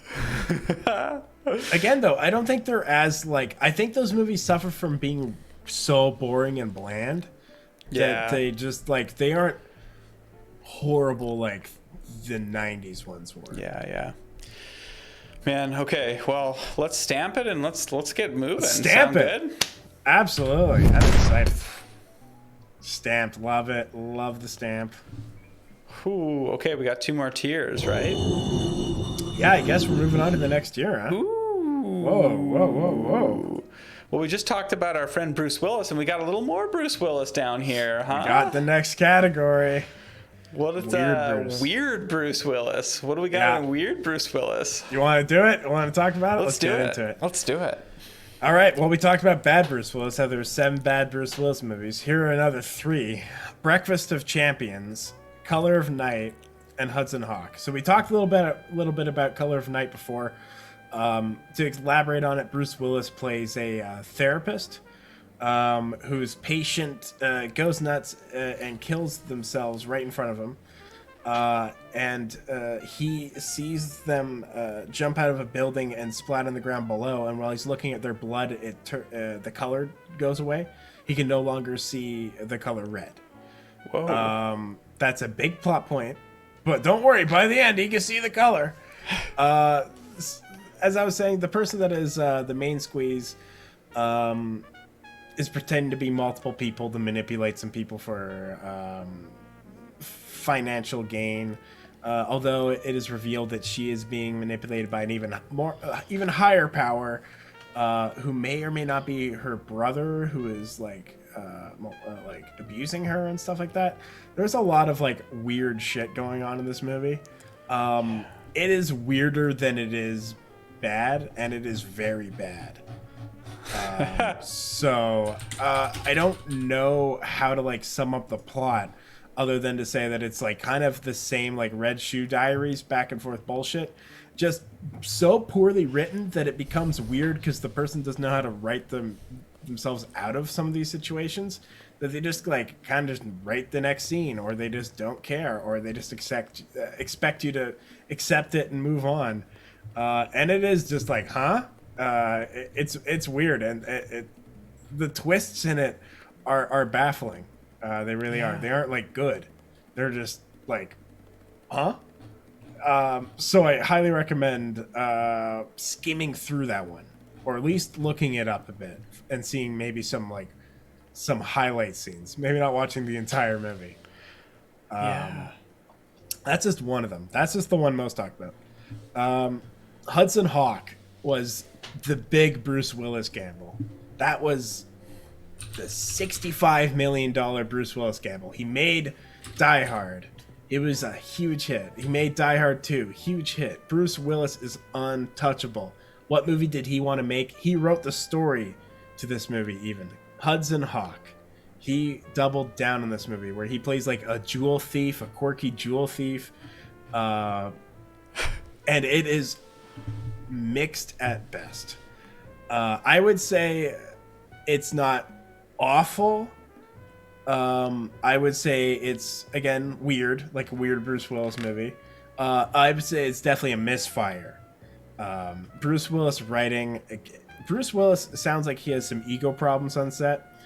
So I can imagine him writing a movie really got to his head. So I'm guessing like some of these things just didn't work because he thought they were better than they were. They didn't translate. They didn't know how to translate. Regardless of it, it made $17 million on that $65 million budget. And that was in 1991. So $65 million in 1991. Damn. That's big. and to make 17 million on that, that's Bruce Willis at his prime. Like, you have to be a really weird or bad or like poorly reviewed movie to pull in 17 million on a 65. Yeah. Like, Jeez. damn. Back in the day. However, that is still not the worst box office bomb of Bruce Willis in the 90s. The other one goes to Breakfast of Champions. Now, I had never heard of this movie for a long, long time. Only 10 years ago, because I was like going down rabbit holes of movies to kind of just see where you end up. And I ended up at Breakfast of Champions one time, which is based on the Kurt Vonnegut book about a used car salesman who meets his like hero author icon. Either way, it's not a good movie. It's weird. It's kind of going for more like a Terry Gilliam weird, drugged out vibe. It made $178,000 on a $12 million budget. Whoa. That's bad. That's bad. Now, to be fair, this was more of an independent movie. But $178,000 on a $12 million. Like, I hadn't heard of this movie. This movie is, I would say, nothing. I can't find this movie to watch online. Like, it's tough. I might be able to find it, like, if I dig harder, but it's tough. Yeah, man, that's so funny. So it's an adaptation of the Kurt Vonnegut book, huh? Yep. Yeah, absolutely. Yeah. And so while watching it, the movie just feels like almost like a high school play. And I don't want to slam high school plays, but it just feels like people reading dialogue that they think is clever and they don't know how to like say it in what inflection. Or, like, it just feels like maybe poorly directed. I guess that all falls in direction. It seemed like the director was like, wow, these scenes are great. These actors are just going at it, but it's just weird. So that's 100% a weird Bruce Willis movie. You got weird Nick Nolte in that. You got weird Omar Epps, star from House. You got one of his earlier roles in that. He's good in it, but it's just bizarre. It's all hell. If you can find clips from this movie, like skim through it and just like if you can watch like the first 5 minutes of it, you'll get a real feel for what this movie is. No kidding. But the tough thing is you're not going to be able to find it. Yeah. But either way, so that is just a little taste. 3 weird Bruce Willis movies. They're also like bad. Yeah. Kind of. Color of Night, definitely. But they're just weird. And there's another Bruce Willis movie later on. Yeah. Yeah. So 100%. Boom. Weird Bruce Willis. I don't entirely know what else to say about these movies other than skim through them. Parker, have you seen any of these movies? You know, no, I haven't seen any of them. That's fair. Yeah. I mean, these aren't well known. Have I even heard of any of them? I don't know if I can even say that, you know? Right? Like, I hadn't heard of a lot of these movies until like 2008, 2010. Yeah. Like way past like when I was like into Bruce Willis in the like mid 2000s. Like I was watching all the Bruce Willis movies. Yeah, well, good find, man. I'm kind of interested to watch, especially Hudson Hawk. Hudson Hawk, definitely. It's just like, oh god, it is. I mean, at least if anything, it's entertaining. But it is like there's so many misfires and so many jokes that don't land. It's like, well, and the tone is confusing as fuck. Yeah. But hey, you know. So that's weird Bruce Willis. Nice. Okay, let's stamp it. Boom. Weird Brucey. Okay, where do you want to go next? Oh, there's just so many places to go. I don't know. You want to talk about maybe Falling Down? Yeah, let's talk about it. That was mentioned in the Discord as well, and I 100% agreed with that one. That should definitely be mentioned. So this is a really like this is I would say it's a guilty pleasure movie, but it is actually a really good movie. Highly recommend it. The script is written, and it was passed from studio to studio, always rejected until the writer submitted it to Michael Douglas, and Michael Douglas himself loved it and helped produce it and starred in it. Wow. Yeah, so Michael Douglas plays a. It opens up with just like some regular person in traffic, middle-aged person in traffic, frustrated with the heat in L.A. The traffic isn't moving. They get frustrated. They get out of their car. It just escalates from there. So he gets out of his car. He's angry. He goes to like a convenience store. Gets angry at the prices at the convenience store. Wrecks that place. Kind of beats up the owner of it. Still escalates from there. Somehow, at some point, gets a gun from some neo-Nazi. And shoots up a like a McDonald's kind of knockoff. He doesn't kill any innocent people in it, but he starts like causing havoc and just like the everyday gripes that you might have at the world. It was essentially like a fantasy of like unleashing on those. If you were someone with like this kind of pent up aggression towards it. However, on the flip side of that, it shows the duality of that. So you have people that might get pent up and aggressive with that sort of environment. Then you have Robert Duvall, who plays the detective that is kind of on his tail throughout the whole thing, that catches wind of this person going around and figures out what's going on. Turns out that Michael Douglas has had a divorce recently and is actually like upset that he can't see his like kid and stuff like that. But Robert Duvall also plays someone that has had a frustrating life, whose child passed away in the movie. Except he's handling the stress and all of the anger that Michael Douglas doesn't handle well. He handles it much better. And it shows the duality and sort of like, this is one way you can go with this anger, this is another way you can go with this anger. And they square off at the end. And Robert Duvall really does not want to hurt him. You get that idea. There's a lot of movies where the detective wants to get the bad guy. He keeps saying to Michael Douglas in the movie, like, you don't want to do that. You don't want to do that. Let's just go. Yeah. Just put it down. It was just a very sympathetic, realistic cop to Michael Douglas going wild and out of control. So the movie is incredibly entertaining. And also, on top of that, gives you a little food for thought. So I definitely do recommend Falling Down, 100%. Oh, that's cool, man. Yeah. That story seems to be like a better version of a movie that we watched recently with our good old friend Russell Crowe. Oh, yeah, Unhinged? Called Unhinged. Yeah. It actually is like a lot like Unhinged.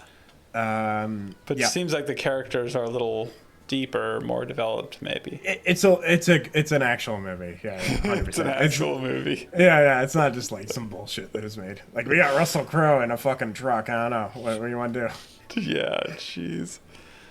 Yeah, classic Netflix. Yeah, that movie was so bad. But you know what? It was a fun time. So I'd much rather watch Falling Down and feel like I'm watching a real movie. Yeah, really. Give it a shot. I really do recommend people giving it a shot. It's worth the watch. Cool, man. Okay, thanks. I'm going to stamp it there. All right. Boom. Love it. Thanks for making the stamp. Oh, absolutely. Love making the stamp. So if you followed us, which I believe everybody watching has followed us, you may notice that Pauly Shore is our follow mascot. And we've got Pauly Shore here as well. With some Pauly Shore movies. Oh, quick shout out to What's the Wi-Fi? 50 Oscars on the table. 1. Ooh. Nice. Yeah, you did it. Nice. Getting them Oscars. You can do it. We're Pauly stands, kind of. You think that until we talk about Pauly Shore movies right now. So, yeah, what movies come to mind with 90s Pauly Shore movies? Son-in-Law, Biodome, In the Army Now, Encino Man. You know, those 4 immediately popped to mind. What's the best of the lot? None. They're all equally horrible. I would say, okay, to be fair, I would say Encino Man actually is the better of them, but they are horrible movies. Pauly Shore caught on. He was a personality in the at MTV in the late '80s. He caught on that for some reason in the zeitgeist. He was able to capture it, and they put him in some movies where he starred in them. He's really annoying. His character, like, I hate to come down. If you like Pauly Shore, I'm willing to risk that you don't like Pauly Shore. I am willing to risk that, like, there's no one in the chat that likes Pauly Shore. Like, he is like that universally hated. Like, there's that Simpsons gag that makes fun of him. There's that Family Guy gag that makes fun of him. Yeah. And this is like, he was such a universally loathed person that came onto the pop culture scene in the 90s. He was the guy that, like, hey buddy, and like, he was just, if you watch any scene from Encino Man, like, you will, aside from Brendan Fraser, you'll want to shut it off. He is so fucking bad and annoying. Like, I'm sorry for, like, getting intense about Pauly Shore here, but, like, he is like Tom Arnold and Pauly Shore, like, two of the most, like, made fun of, I'd say, like, comedic actors in the 90s. They're probably, like, okay, like, I'm not sure about Pauly Shore in real life. Like, he could be a great guy for all I know. Pauly's just from the work output that he put in, and I'm sure he's fine. Like, it really is the people that made the movies that decide to, like, you know, like, oh, let's edit in more Pauly doing this. Like, are you sure, sir? We're pushing a lot. Maximum Pauly. We're breaking the screen. Like, so I'm sure he had minimal control over the actual movies, but the movies themselves are so bad, and they're just, like, the worst and the most annoying thing. So are they bad because he's in them and he's not great, or do you think there's a little bit of, like, he just got attached to bad movies? I'm kind of giving him the benefit of the doubt, but I also think he's potentially part of the cause.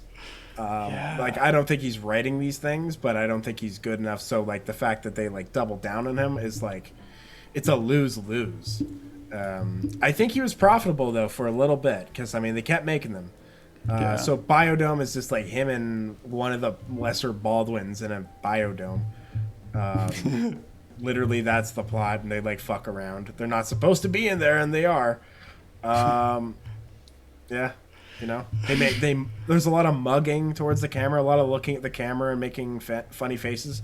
Except he's not like an Ernest, where, like, that's horrible. Ernest is bad, but Ernest has a range of faces to make. Pauly Shore has, like, 3 faces that he makes. Yeah. Yeah. Wow.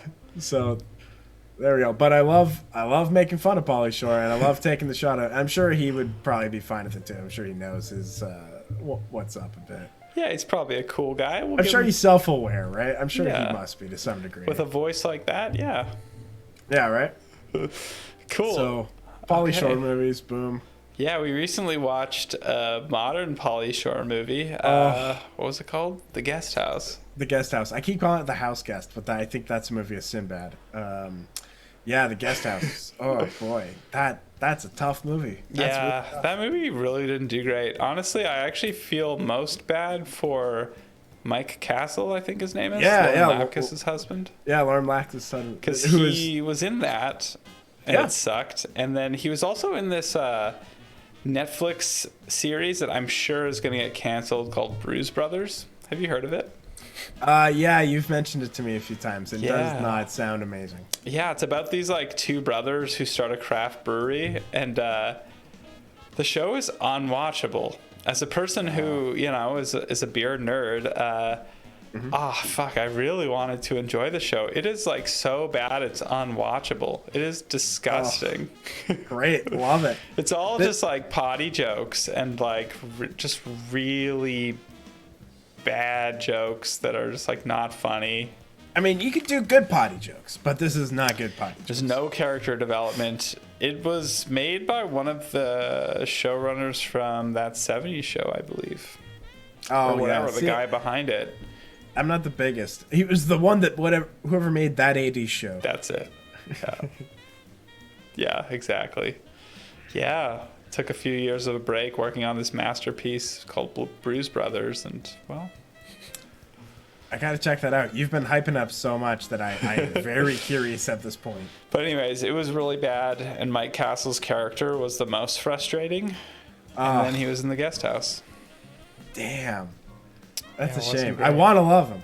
I want to Wasn't love great. him. I think he's probably like I know pretty he funny seems too. like in real life he's probably a cool guy. Like, Yeah, right.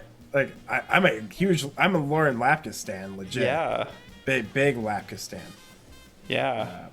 A Who I laphead? also met No. at the night that I ran into Jack Black. Really? Yeah. Oh, he's gonna be a pops. It sounds like they're having a kid.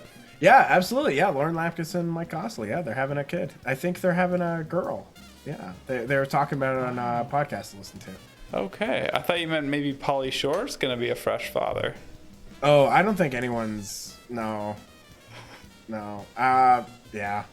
I don't know. I bet he has a few kids out there that he doesn't know about. Yeah, that's true. He's probably got a few kids. That's a slander at that point, I think. I think we get taken down for just slander. Pauly, he's got some fucking kids he doesn't know about. I have no idea about Pauly Shore and his personal life. Zero. Okay, well maybe that's a good thing to move on from Pauly Shore movies. We just to clarify, we're still on it. we know nothing about his personal life. Pauly Shore movies stamped. Yeah. Boom. Love it. Oh man. Okay. Where do you want to go next? Oh, choices. You know what? Let's move on to maybe Leslie Nielsen action parodies. Yeah. Let's. So, does Mr. Magoo fall under this category? You know, not. It can because I like the Mr. Magoo character himself. No, but I think there's like an action subplot of like a diamond heist that surrounds him. That's true. Yeah. So it is. you know what? It's kind of a action parody in a way. Okay. There Thank you. There was like a parody of an action movie in that. In the diamond heist scene, there had to be. Yeah. Okay. So yeah, sure. Let's count that. Yeah, I loved Mr. Magoo as a kid. Me too. I saw that in theaters, I think, with my mom and my grandma. Oh wow! Did everybody have fun? Did they like it too? You know, probably not, but by God, I didn't know when I was a kid. No, I'm sure they had a great time because they just like were with their son and grandson having a good time. I'm sure that's why they took us. Yeah. Took me. So. Wow! Did you know that he's from Regina, Saskatchewan? I did, absolutely. Yeah, Canadian. Yeah. I didn't know that. Canadian pride. Yeah, Leslie Nielsen. He's such a talent. He was great. Really was great dramatic actor in the 50s and 60s. You know, he classic sci-fi movie Forbidden Planet. He was the star of that.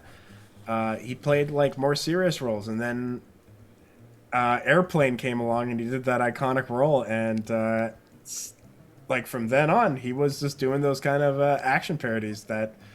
The deadpan, like he is the best at deadpan, 100%. So to have Leslie Nielsen in your action parody was a real treat. He definitely raised these movies up a big bar. These movies would otherwise be complete trash if it wasn't for Leslie Nielsen. He was always fantastic in them. Yeah. But yeah, so. Man, so what 90s action movies? Well. So Naked Gun mind. 2 and 3 did come out in the 90s, so those technically count. Naked Gun movies were great. The original Naked Gun was more the 80s, based on a 1980s TV show. Then the first one was 1988. Yeah. But 2 and 3 were in the 90s, and then you had Spy Hard and Wrongfully Accused, which was a parody of The Fugitive, which is a fantastic 90s movie as well. So... those the movies themselves are like not great. They're really obvious movies. They're clones of Airplane. They're basically just that Airplane style thing. They don't like add to it either necessarily that much. Yeah. But Leslie Nielsen's great. I mean, he's just so awesome to watch, and he's a fun time. He at least makes it totally fun, and I do feel like he brings it up rather than they bring him down. So, but I don't hear a lot of people talking about Spy Hard and Wrongfully Accused. Maybe ever. So, I had to put it down as a category to talk about something that people haven't really talked about. And then lower on here because I don't hear it talked about too much, so it's a little more obscure. But I think enough people have seen like Leslie Nielsen movies that it's not bottom tier, Yeah. which is why it's here. I'm looking at Spy Hard here on IMDb, Classic. and apparently in France it was called Agent 00. Oh, yeah, Spy Hard's better. Yeah. Yeah, and Naked Gun 33 and a third. That was, Love it. Yeah, love it. That's great. I mean, the Naked Gun 33 and a third wasn't that great, but the first and the second one got some pretty funny jokes. But yeah, but iconic, Leslie Nielsen. Yeah. I haven't seen enough Leslie Nielsen, honestly. Yeah, Canadian treasure. So, yeah, I had no idea. Well, good to know. Yeah, what did he do after the 90s? I'm just he continued to kind of do some of those parody movies. However, he was getting older and older, so I just think he probably wasn't able to star in them as much. So like he still appeared in like Scary Movie 3, I think maybe 4 and 5. You're right, he did. Definitely Scary Movie 3. He appeared in Stan Helsing. I know someone who her dad did the special effects on Stan Helsing, and she's actually in it. Leslie Nielsen is in that. I'm assuming he's in like action or in like superhero movie, like that kind of shit. I'm assuming he's in like at least 1 or 2 of those. Kinds of parodies. So yeah. Wow. Leslie Nielsen, awesome.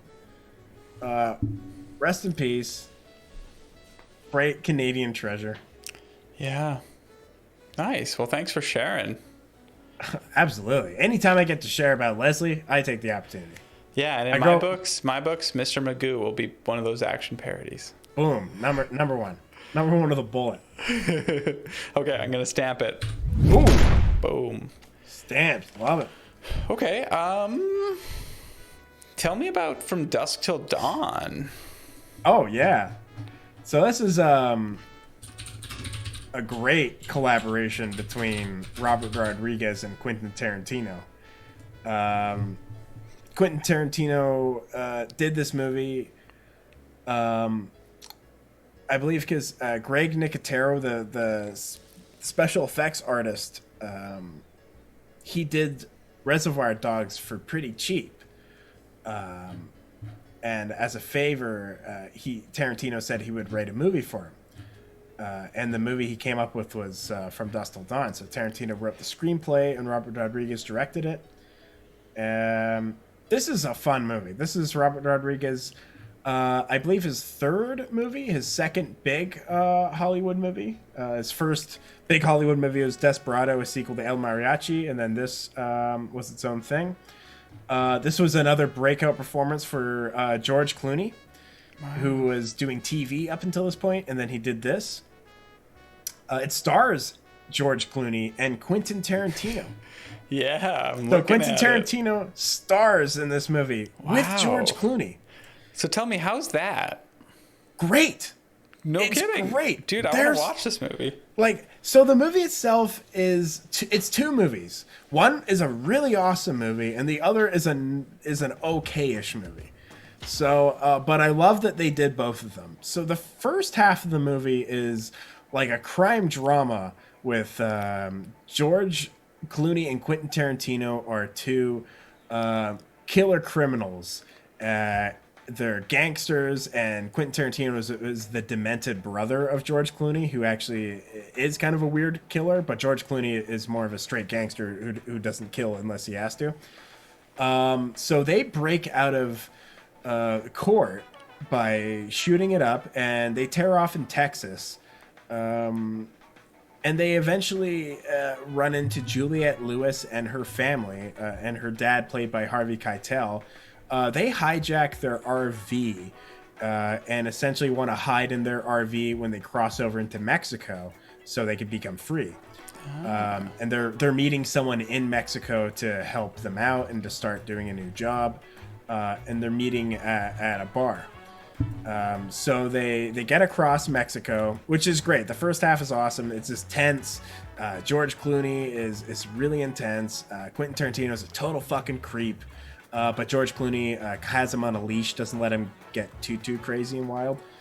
This movie is explicit and is like really heavy R, earns its R. So just a heads up if you're going into this movie.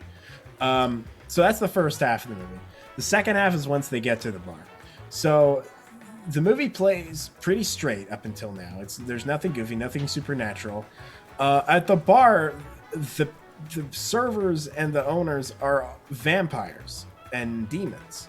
Ooh. And they don't reveal themselves until Quentin Tarantino and George Clooney start like shooting it up by getting crazy and wild in there. They cause a ruckus.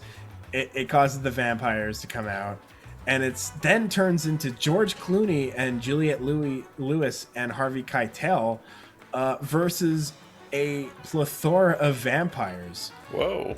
Yeah, and it kind of kicks ass. It turns into just a kind of a straight action horror from then on out.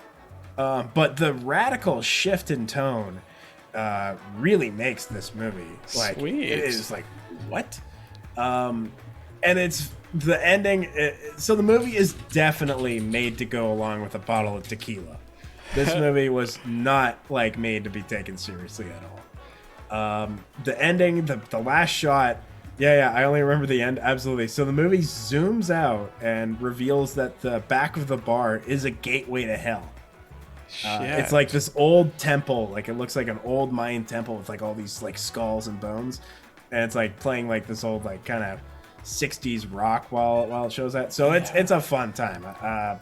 So from Dusk Till Dawn, this is one of those movies I thought would be higher up in the list, but I don't hear it talked about too much. I'm not sure why. Like I feel like it should be brought up whenever Tarantino's brought up. Yeah. I think a lot of people think that. Well, for a while there, I think people thought it was a Tarantino movie because he wrote it and stars in it, but it is a Robert Rodriguez directed movie. It's one of the more enjoyable Robert Rodriguez movies, for sure. And I do recommend giving it a shot if you're not too bothered by some of the more gory and creepy moments that definitely come from Tarantino's character. Jeez, yeah, I didn't really know about this movie. I've heard of it, but that was really it. Oh yeah, check it out. I really do recommend it. Yeah. Man, okay. Well, that sounds like a little bit of a gem. It is. It is a gem. Okay. Absolute gem. Robert Rodriguez handles the camera. Boom. Really? Yeah, he gets in there. No kidding. Okay. Cool, man. Well, thanks for bringing that one to the table. Let's stamp it. Boom. Let's do it. Boom. That's stamp. Okay, I think we have 2 left on here, right? What do we have? We got Bottle Rocket and Cool World. Yeah. Oh, boy. Sounds like you want to talk about Cool World? Yeah, I don't want to end on Cool World. Okay. So, Cool World, what is it? It's the less inspired Robert Crumb vision of Who Framed Roger Rabbit, I would say. Whoa. Yeah, it's not... It's a weird, bad movie that should have ended Brad Pitt's career before it even started. I love Brad Pitt, too. Like, this is not a slam at Brad Pitt, but I'm shocked that this movie, it was released and he starred in it, that it didn't just immediately ruin his career. Like, I'm surprised people gave him a second chance. I'm glad they did, because he kicks ass. But Cool World is like a World War II vet gets into a motorcycle crash, and his head's hit, and he gets like... Now he's in like this cartoon universe. But it's not his creation. Like, the cartoon universe would have existed whether or not he fell into it or not. Like, it's a creation kind of this animator who is also the star of the movie. Like, so there's this like weird animator in prison that animates this comic book or graphic novel series called Cool World, and he falls into that world. Brad Pitt is like this cop that kind of goes around in it, making sure that like the tunes and the real life people don't fuck, essentially. Because if they have sex, then I think something with the world implodes or something like that. There's some like... Really? There's some like weird plot that like Brad Pitt is like the enforcer to make sure that these tunes... But the thing is, like, it's kind of a creepy movie. So like a lot of these tunes are, of course, like, are overtly horny. and they're always wanting like the dudes in the movie, and so essentially, but they can't. They're always denying them. Um, but at the end of the movie, instead of like Brad Pitt going back to his real world or whatever, he just turns into a cartoon. So now he can go and bang these cartoons now. It's just a weird movie. All around, it feels grimy. Feels lower budget than Roger Rabbit too. Like it's all like the same kind of feel, like people in the cartoon world. One thing I will give it is they do use real sets at times. Like Roger Rabbit's all like drawn when they're in the toon world. Yeah. This they use physical sets with like kind of these cartoon overlays at time. I think that's a way to budgetarily get around stuff. Like it seems like a really easy thing to do. Like you just have to do some rudimentary prints and put it on some fucking like cardboard and you're fine. But it was like kind of cool looking at times. Not to take away from it completely. The movie itself though just feels like it was made by like some kind of more perverted comic book like artists, like the weirder illustrators. Like you know, there's some really great like nude artists out there and stuff like that. Not to like shame anyone for liking stuff like that, but it just didn't feel like the movie added anything other than just that. And so it was just like wasn't a good movie. And I would say it was really weird because Roger Rabbit only came out a few years before, so it was like hard not to separate the two. It just like is always like labeled as like the shittier like erotic Roger Rabbit that's PG-13. It's not R, so you can't fully commit even to the erotic stuff. So the movie's basically got nothing going for it. But it is a weird 90s movie that's more obscure, which is why it's on the lower bit on here. And you know what, maybe it's worth checking out just to see like, wait, what, this movie existed? It is like kind of baffling in its own way. So that's Cool World for you. That's sweet. I'm not gonna lie, I'm kind of intrigued after hearing you talk about it. I would give it a scrub through or like watch some clips from it just to like get like an idea of the visual. And then just like a lot of it's boring though, the movie. So that's why I'm not saying completely commit to watching all of it. Scrub through, that's pretty humiliating for the movie. So kind of. I mean, yeah, it is just like, I mean, scrub through and then pause and like listen to the dialogue and be like, okay, I see. And then keep going. Like there won't so nice, man. Cool World. Thanks for bringing all these movies I haven't even really heard of.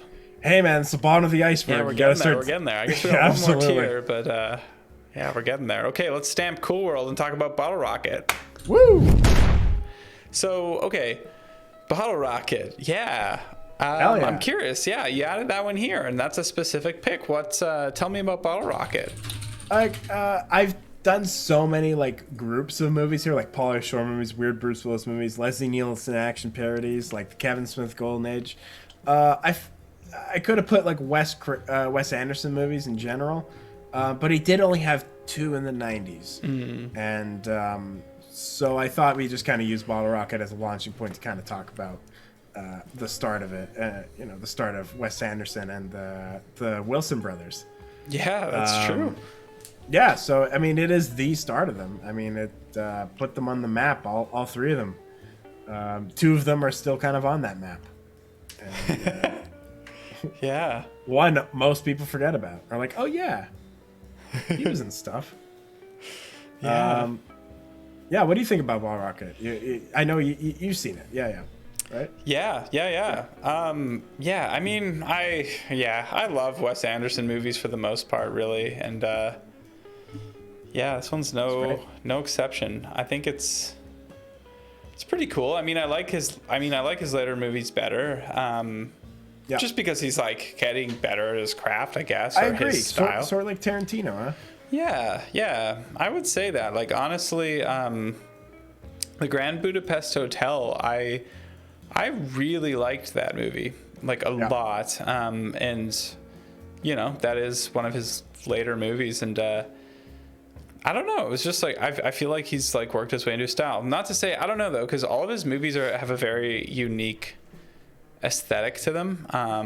And so, I mean, more than that, I mean, everybody talks about Wes Anderson for a variety of reasons that make him unique. But I guess like it's just such a treat to watch his movies, and even more so like his later ones where there's you can watch it a couple times over, and then like you'll pick up on certain things with like character nuances, or even just like the way it's framed, or something like that is like pretty interesting. Yeah. I don't know what to say too much about this movie. I think it's pretty cool that Wes Anderson and Owen Wilson were like college roommates, and then they like wanted to make a movie together. Yeah, right. That was pretty cool. Yeah. I wonder, Owen Wilson, like, was this the only one that he wrote with him, or did he write more movies with him later? I think Owen Wilson did contribute to the Royal Tenenbaum script. I can't 100% confirm that, but I believe he did. Yeah. But so like you said, I mean, these movies do have a certain replayability. Bottle Rocket I find a little less, but again, it was his first movie, and it doesn't have that Wes Anderson symmetry like it's starting to a bit, but a lot of them have that distinct Wes Anderson symmetry that the other ones have, and the color palette that really starts kind of coming to life in Rushmore a little bit more. But Bottle Rocket seems a little more pure, a little more like it does feel like a young art student kind of just trying to express themselves a little more, trying to express like a certain time in their life rather than honing in like a perfect movie that he kind of seems to be going more for. Feels like he's figuring more stuff out, sort of like how Luke Wilson is in the movie. Like it feels like the movie itself is like authentically Wes Anderson going through that sort of a moment. I mean, I don't know if that's the case, but it certainly felt like that. Yeah. Yeah, I think so. I think that sounds about right. Yeah, that's cool, man. I haven't seen this one in quite some time. I kind of rushed through some Wes Anderson movies when I first found him, so I'd love to give it a watch again. Yeah, absolutely. Like I like Bottle Rocket. I do like Rushmore. I'd say I like Rushmore a little more than Bottle Rocket, just because of Jason Schwartzman's such an asshole in that. He's such an entertaining asshole. Yeah, he is. Schwartzman, he's another Coppola, isn't he? Another one. They're just popping up like weeds. God, his fingers on just all the vineyards. Oh God. Yeah, and then so what was the movie that came out right after Rushmore? Like, what was his next movie? I believe it was Royal Tenenbaums. Oh, no shit, huh? Yeah, I think it was Bottle Rocket, Rushmore, Royal Tenenbaums, Life Aquatic. That's cool, man. Yeah, he would have been swinging hard coming right off that one, because Royal Tenenbaums had a lot of famous people in it too. Yeah, you're right. Yeah, I think just the traction. Rushmore was big. It had Bill Murray. It had some bigger people in it. Yeah. And I think once you get like someone like Gene Hackman, as soon as you get one of those big names on board, then the other names just start kind of coming in. And I think, I mean, you just recognize the talent right away. Both in the screenwriting that has such a distinct style, it's directing that has such a distinct style, and it's cinematography and symmetry that has such a distinct style. Yeah. That includes the color palette. The beginning of something that will soon maybe bloom. But hey, that flower, it's definitely growing. Yeah, man. Yeah, it's his new movie's coming out. Well, it was supposed to come out this year, but I think they delayed it to next year now. The French Dispatch? Just to make sure people can go see it, yeah. Yeah, that'd be exciting. Can't wait for that. Yeah, speaking of movies, man, I heard that in about 2 weeks, I think that's when movie theaters in our area are opening back up. I'm hyped. I'll be in Saskatoon for that, but I am hyped for that. Where the movie theaters never closed. No, I'm just kidding. I don't know. Yeah, no, and you never had to wear masks. Really? No, I'm kidding. No. It's like, yeah. That's more Berta than Saskatoon. Yeah. Cool, man. Okay, well, yeah. Thanks for bringing Bottle Rocket to the table. Let's stamp that one and hit the bottom. Absolutely. Stamp it. Boom. Okay, here we go. Ooh, the music, you can't hear it, but it's that nice late night shift there. Ooh, okay, here we go. We got some stinkers. So, Ed, I'm gonna be honest with you, because you're my dear friend. I haven't seen any of these movies. That's okay, Mark. So I'm gonna need you to educate me. I haven't seen one of these movies. I haven't seen 1.5 of these. What? I know. Okay, right? why don't we start on the movie that you only watched half of? All right. It's a big one. Kevin's Gate, which is actually Waterworld. So you may have actually seen Waterworld. You may have heard of it. I've heard of it, yeah. Definitely. The reason why it's not higher on the list called Waterworld is because I am referring to it as it's what it was referred to at the time behind the scenes, which is Kevin's Gate. So this is referring to more the behind the scenes turmoil of Waterworld, not Waterworld itself. It was the biggest budget movie at the time. Directed by, I believe Kevin Costner was actually directing that one. If he wasn't himself directing it, he definitely was like directing it still. So, sorry, is it called Kevin's Gate because this is a reference to Heaven's Gate? Yeah, I was gonna get there. Yeah, absolutely. Nice, so okay. it is entirely a reference to Heaven's Gate, which is that Michael Cimino movie. Which when we do an '80s Iceberg, you bet your ass Heaven's Gate will be exactly where Kevin's Gate is right now. We'll talk about it there, which is the biggest blunder in my opinion, the biggest blunder in cinematic history. That if you're ever someone that's just like, man, Hollywood movies are so produced now, I wish they kind of had more creative controllers, the directors or writers had more input or vision to kind of make more unique creative visions or take more risks, take these big budget risks. Why not? Because of Heaven's fucking Gate. God damn. It was all because of Michael Cimino. He fucked it for everyone. We could talk more about that, but essentially a big budget disaster spent on someone that's trying to be a perfectionist that ends up hogging all the studio resources and money, so money can't go to other projects as well, and it goes into your project, hoping at least that it will pull out and you will make that big budget box office success story, and you don't, and it bombs. And this is Heaven's Gate, and this is Kevin's Gate. Kevin's Gate, the reason why it's called that, Kevin Costner, it was basically his movie. He had come off hot off the presses of Dances with Wolves, right? He had won Academy Awards. It was a lengthy movie. He was getting praise. So of course he did another movie and just flew a little too close to the sun this time, I guess. The only good thing about Waterworld is that Universal stunt show that still exists at Universal Studios, because that's awesome. The movie itself is horrible. It's long. It's weird. Kevin Costner plays him. So Waterworld, the idea of that is that the polar ice caps melt entirely and the whole planet is covered in water. And there's rumors of like maybe this land existing somewhere, which reveals itself to be the top of Mount Everest. Like maybe there's this place of land. Kevin Costner is also starting to grow gills in his ears. He's a fish. Kevin Costner plays a manfish in that movie. So I do not recommend Waterworld, but I do recommend looking up its history. Most of the budget went into recreating the set that was destroyed in Hawaii. So they built this whole city on the water in Hawaii. And then some bad weather came in and completely destroyed the set. So they had to build it again.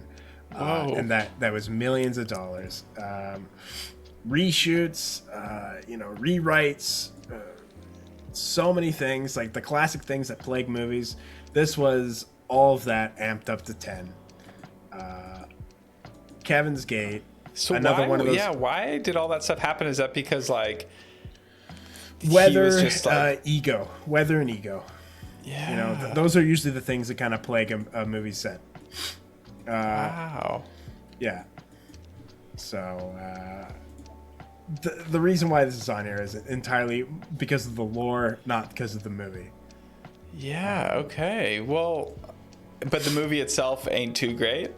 No, the movie itself is long and not very good. No, absolutely. It's a mess because the production, it really reflects what the production was.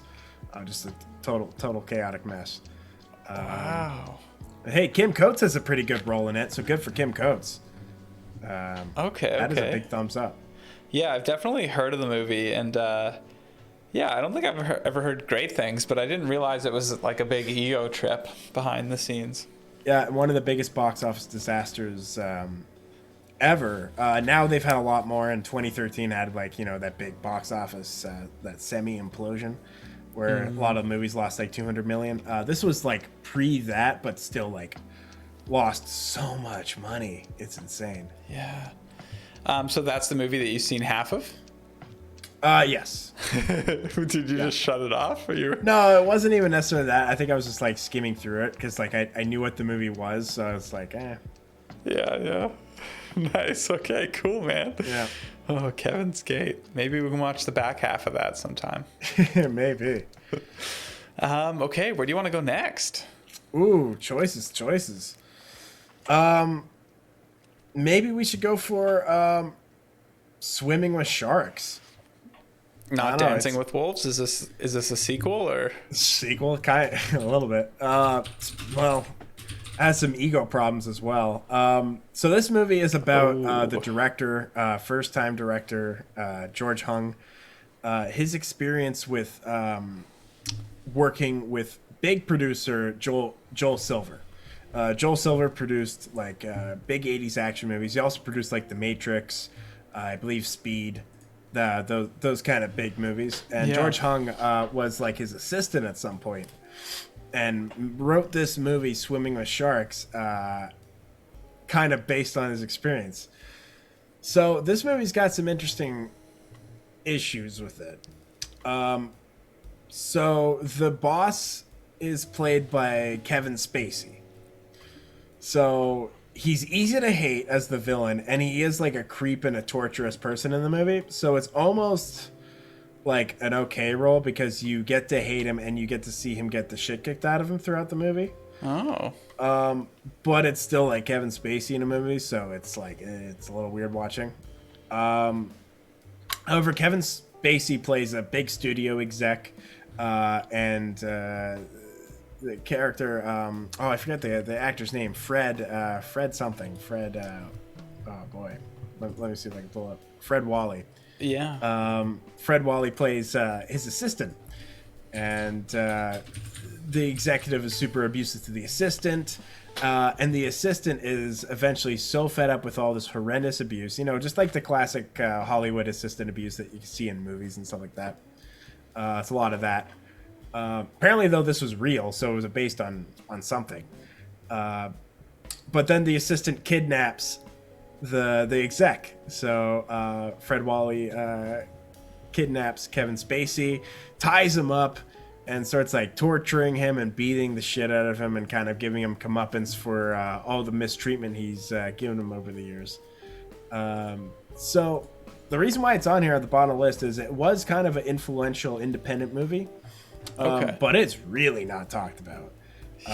And with Kevin Spacey doing this stuff, I thought it was even more not talked about, and also kind of maybe an interesting thing to mention, Kevin Spacey playing such a hard villain that also gets the shit kicked out of him during it. So if it's something you're interested in, that's definitely a movie for you.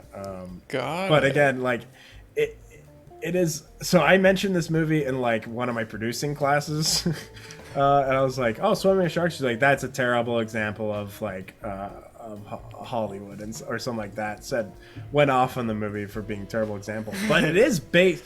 The director, it was a assistant to like Joel Silver, this producer. So I mean, yeah, there maybe is a little bit of truth to that.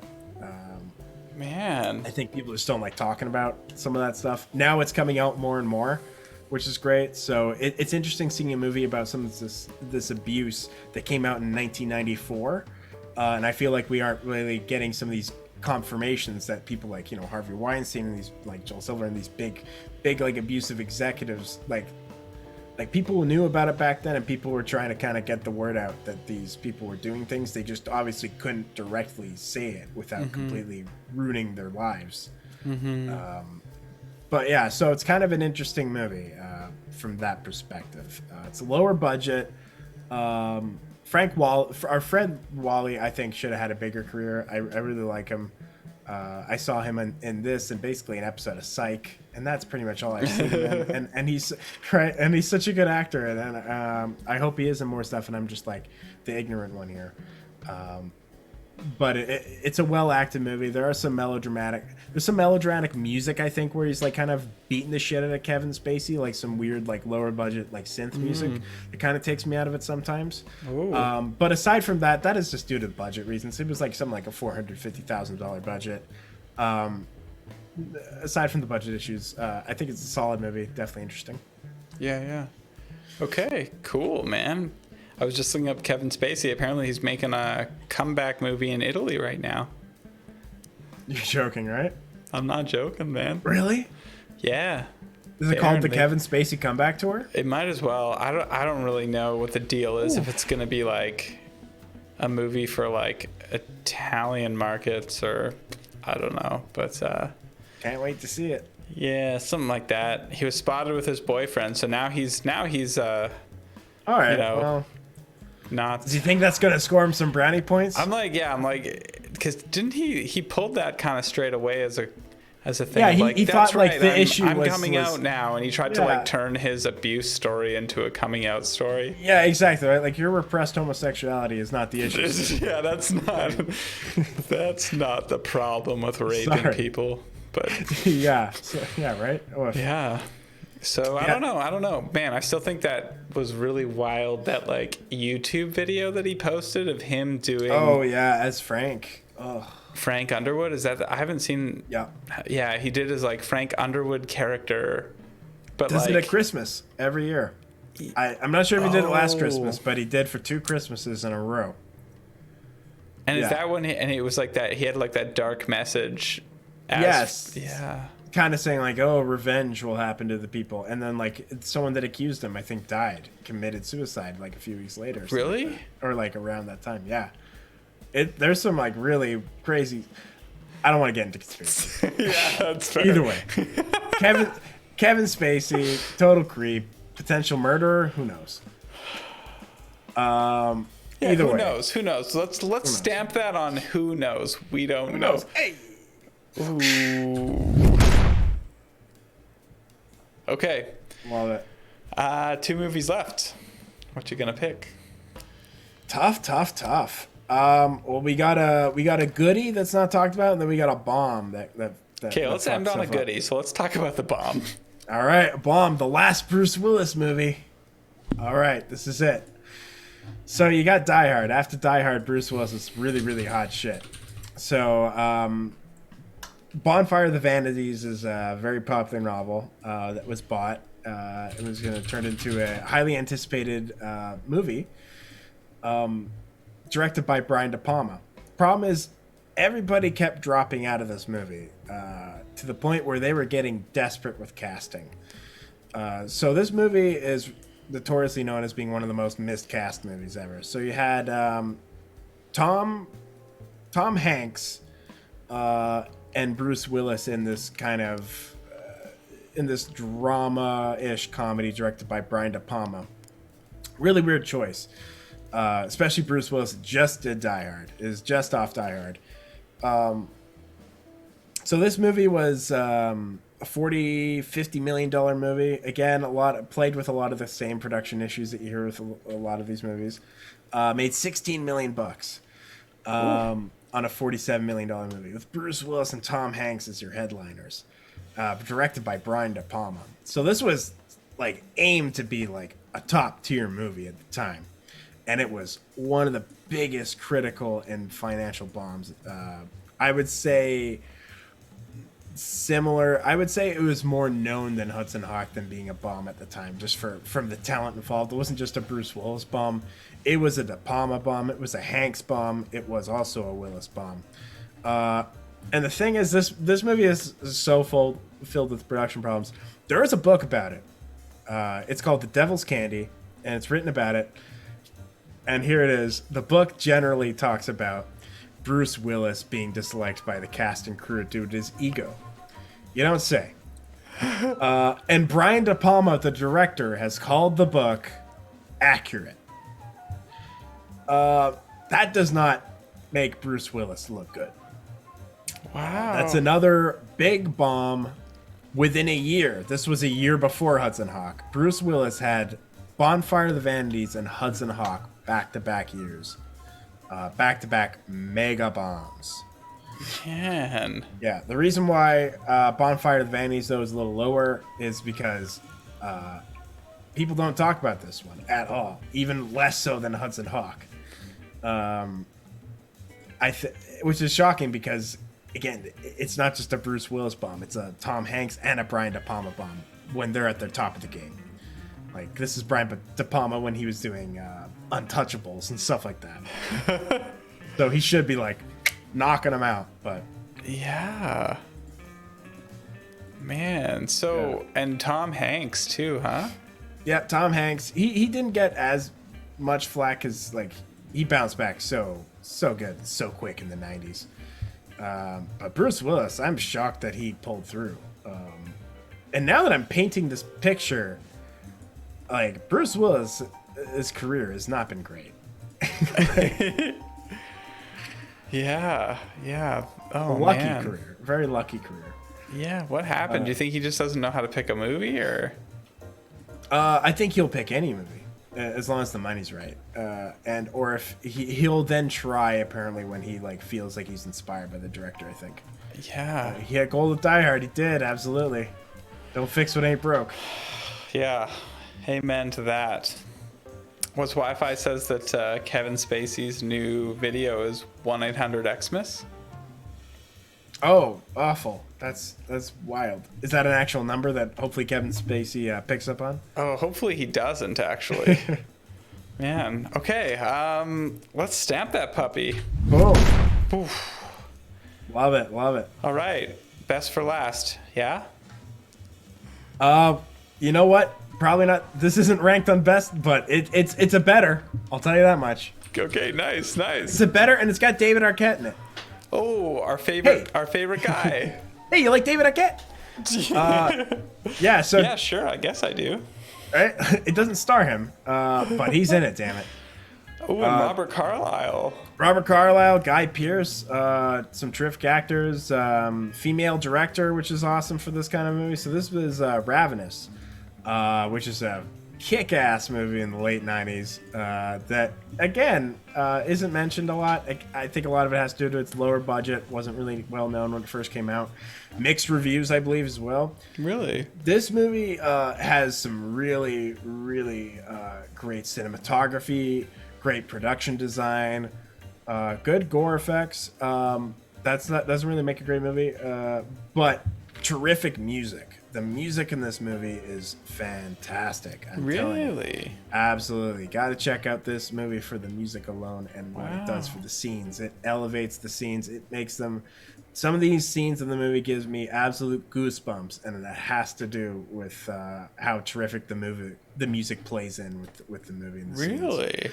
Absolutely. Yeah, got to check out Ravenous. Guy Pearce plays a Civil War soldier, or a Spanish-American war soldier who is being given an award for bravery, however lied and turned out he just pretended to be dead and hid in a pile of bodies. And while he was in the pile of bodies, like his fellow soldiers, fallen soldiers' blood would drip into his mouth. And there was like a visual of that, and it played in...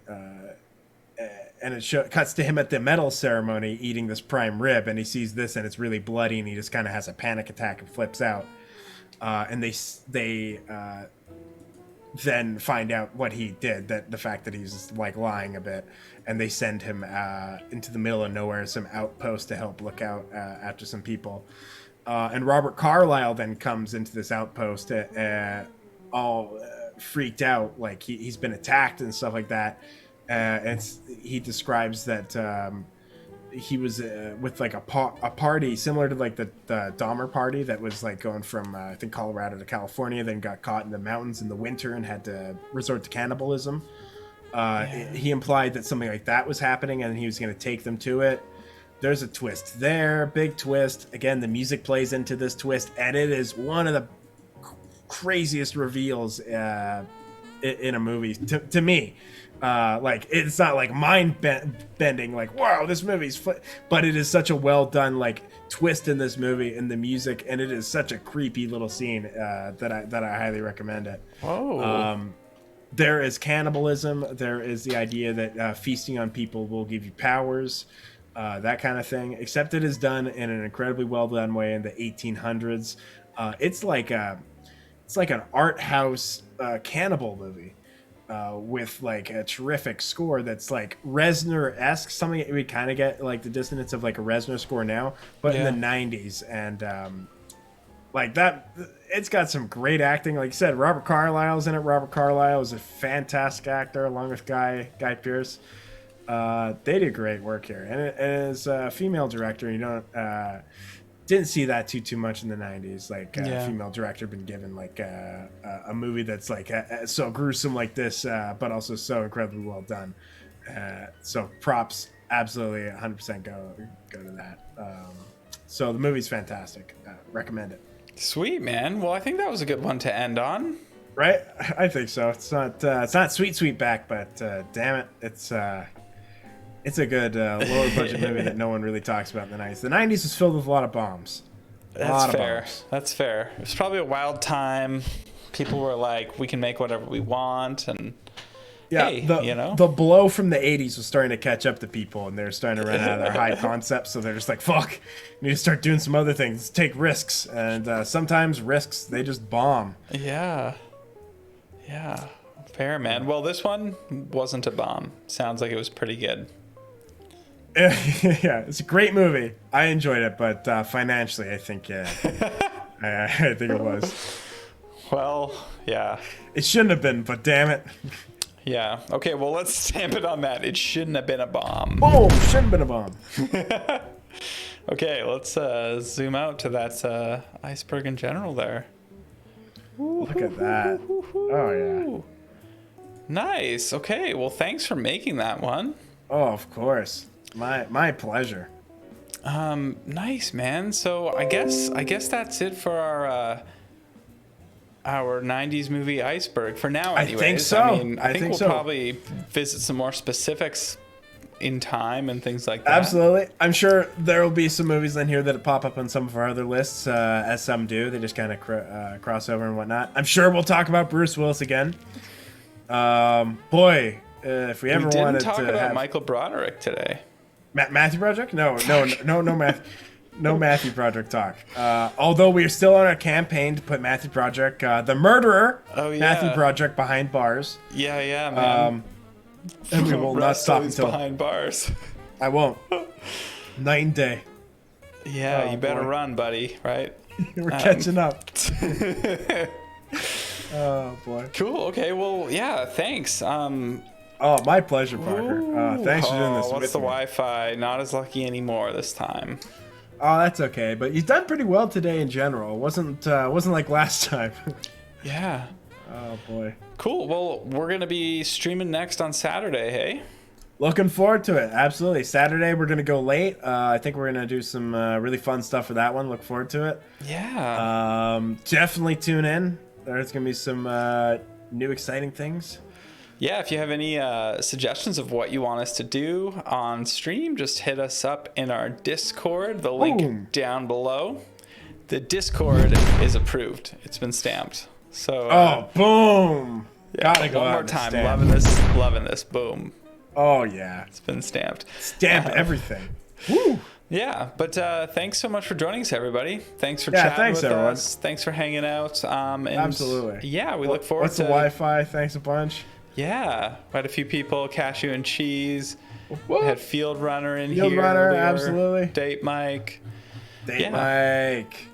Yeah, thanks everyone for joining. And Pels Escobar. Shout out to Pels Escobar for joining us in the beginning. Absolutely. Thanks, bunch. Yeah. Thanks for joining us. And you want to sign us off, Ed? Absolutely. This has been Parker and Ed at the movies. And until next time, take care. Bye.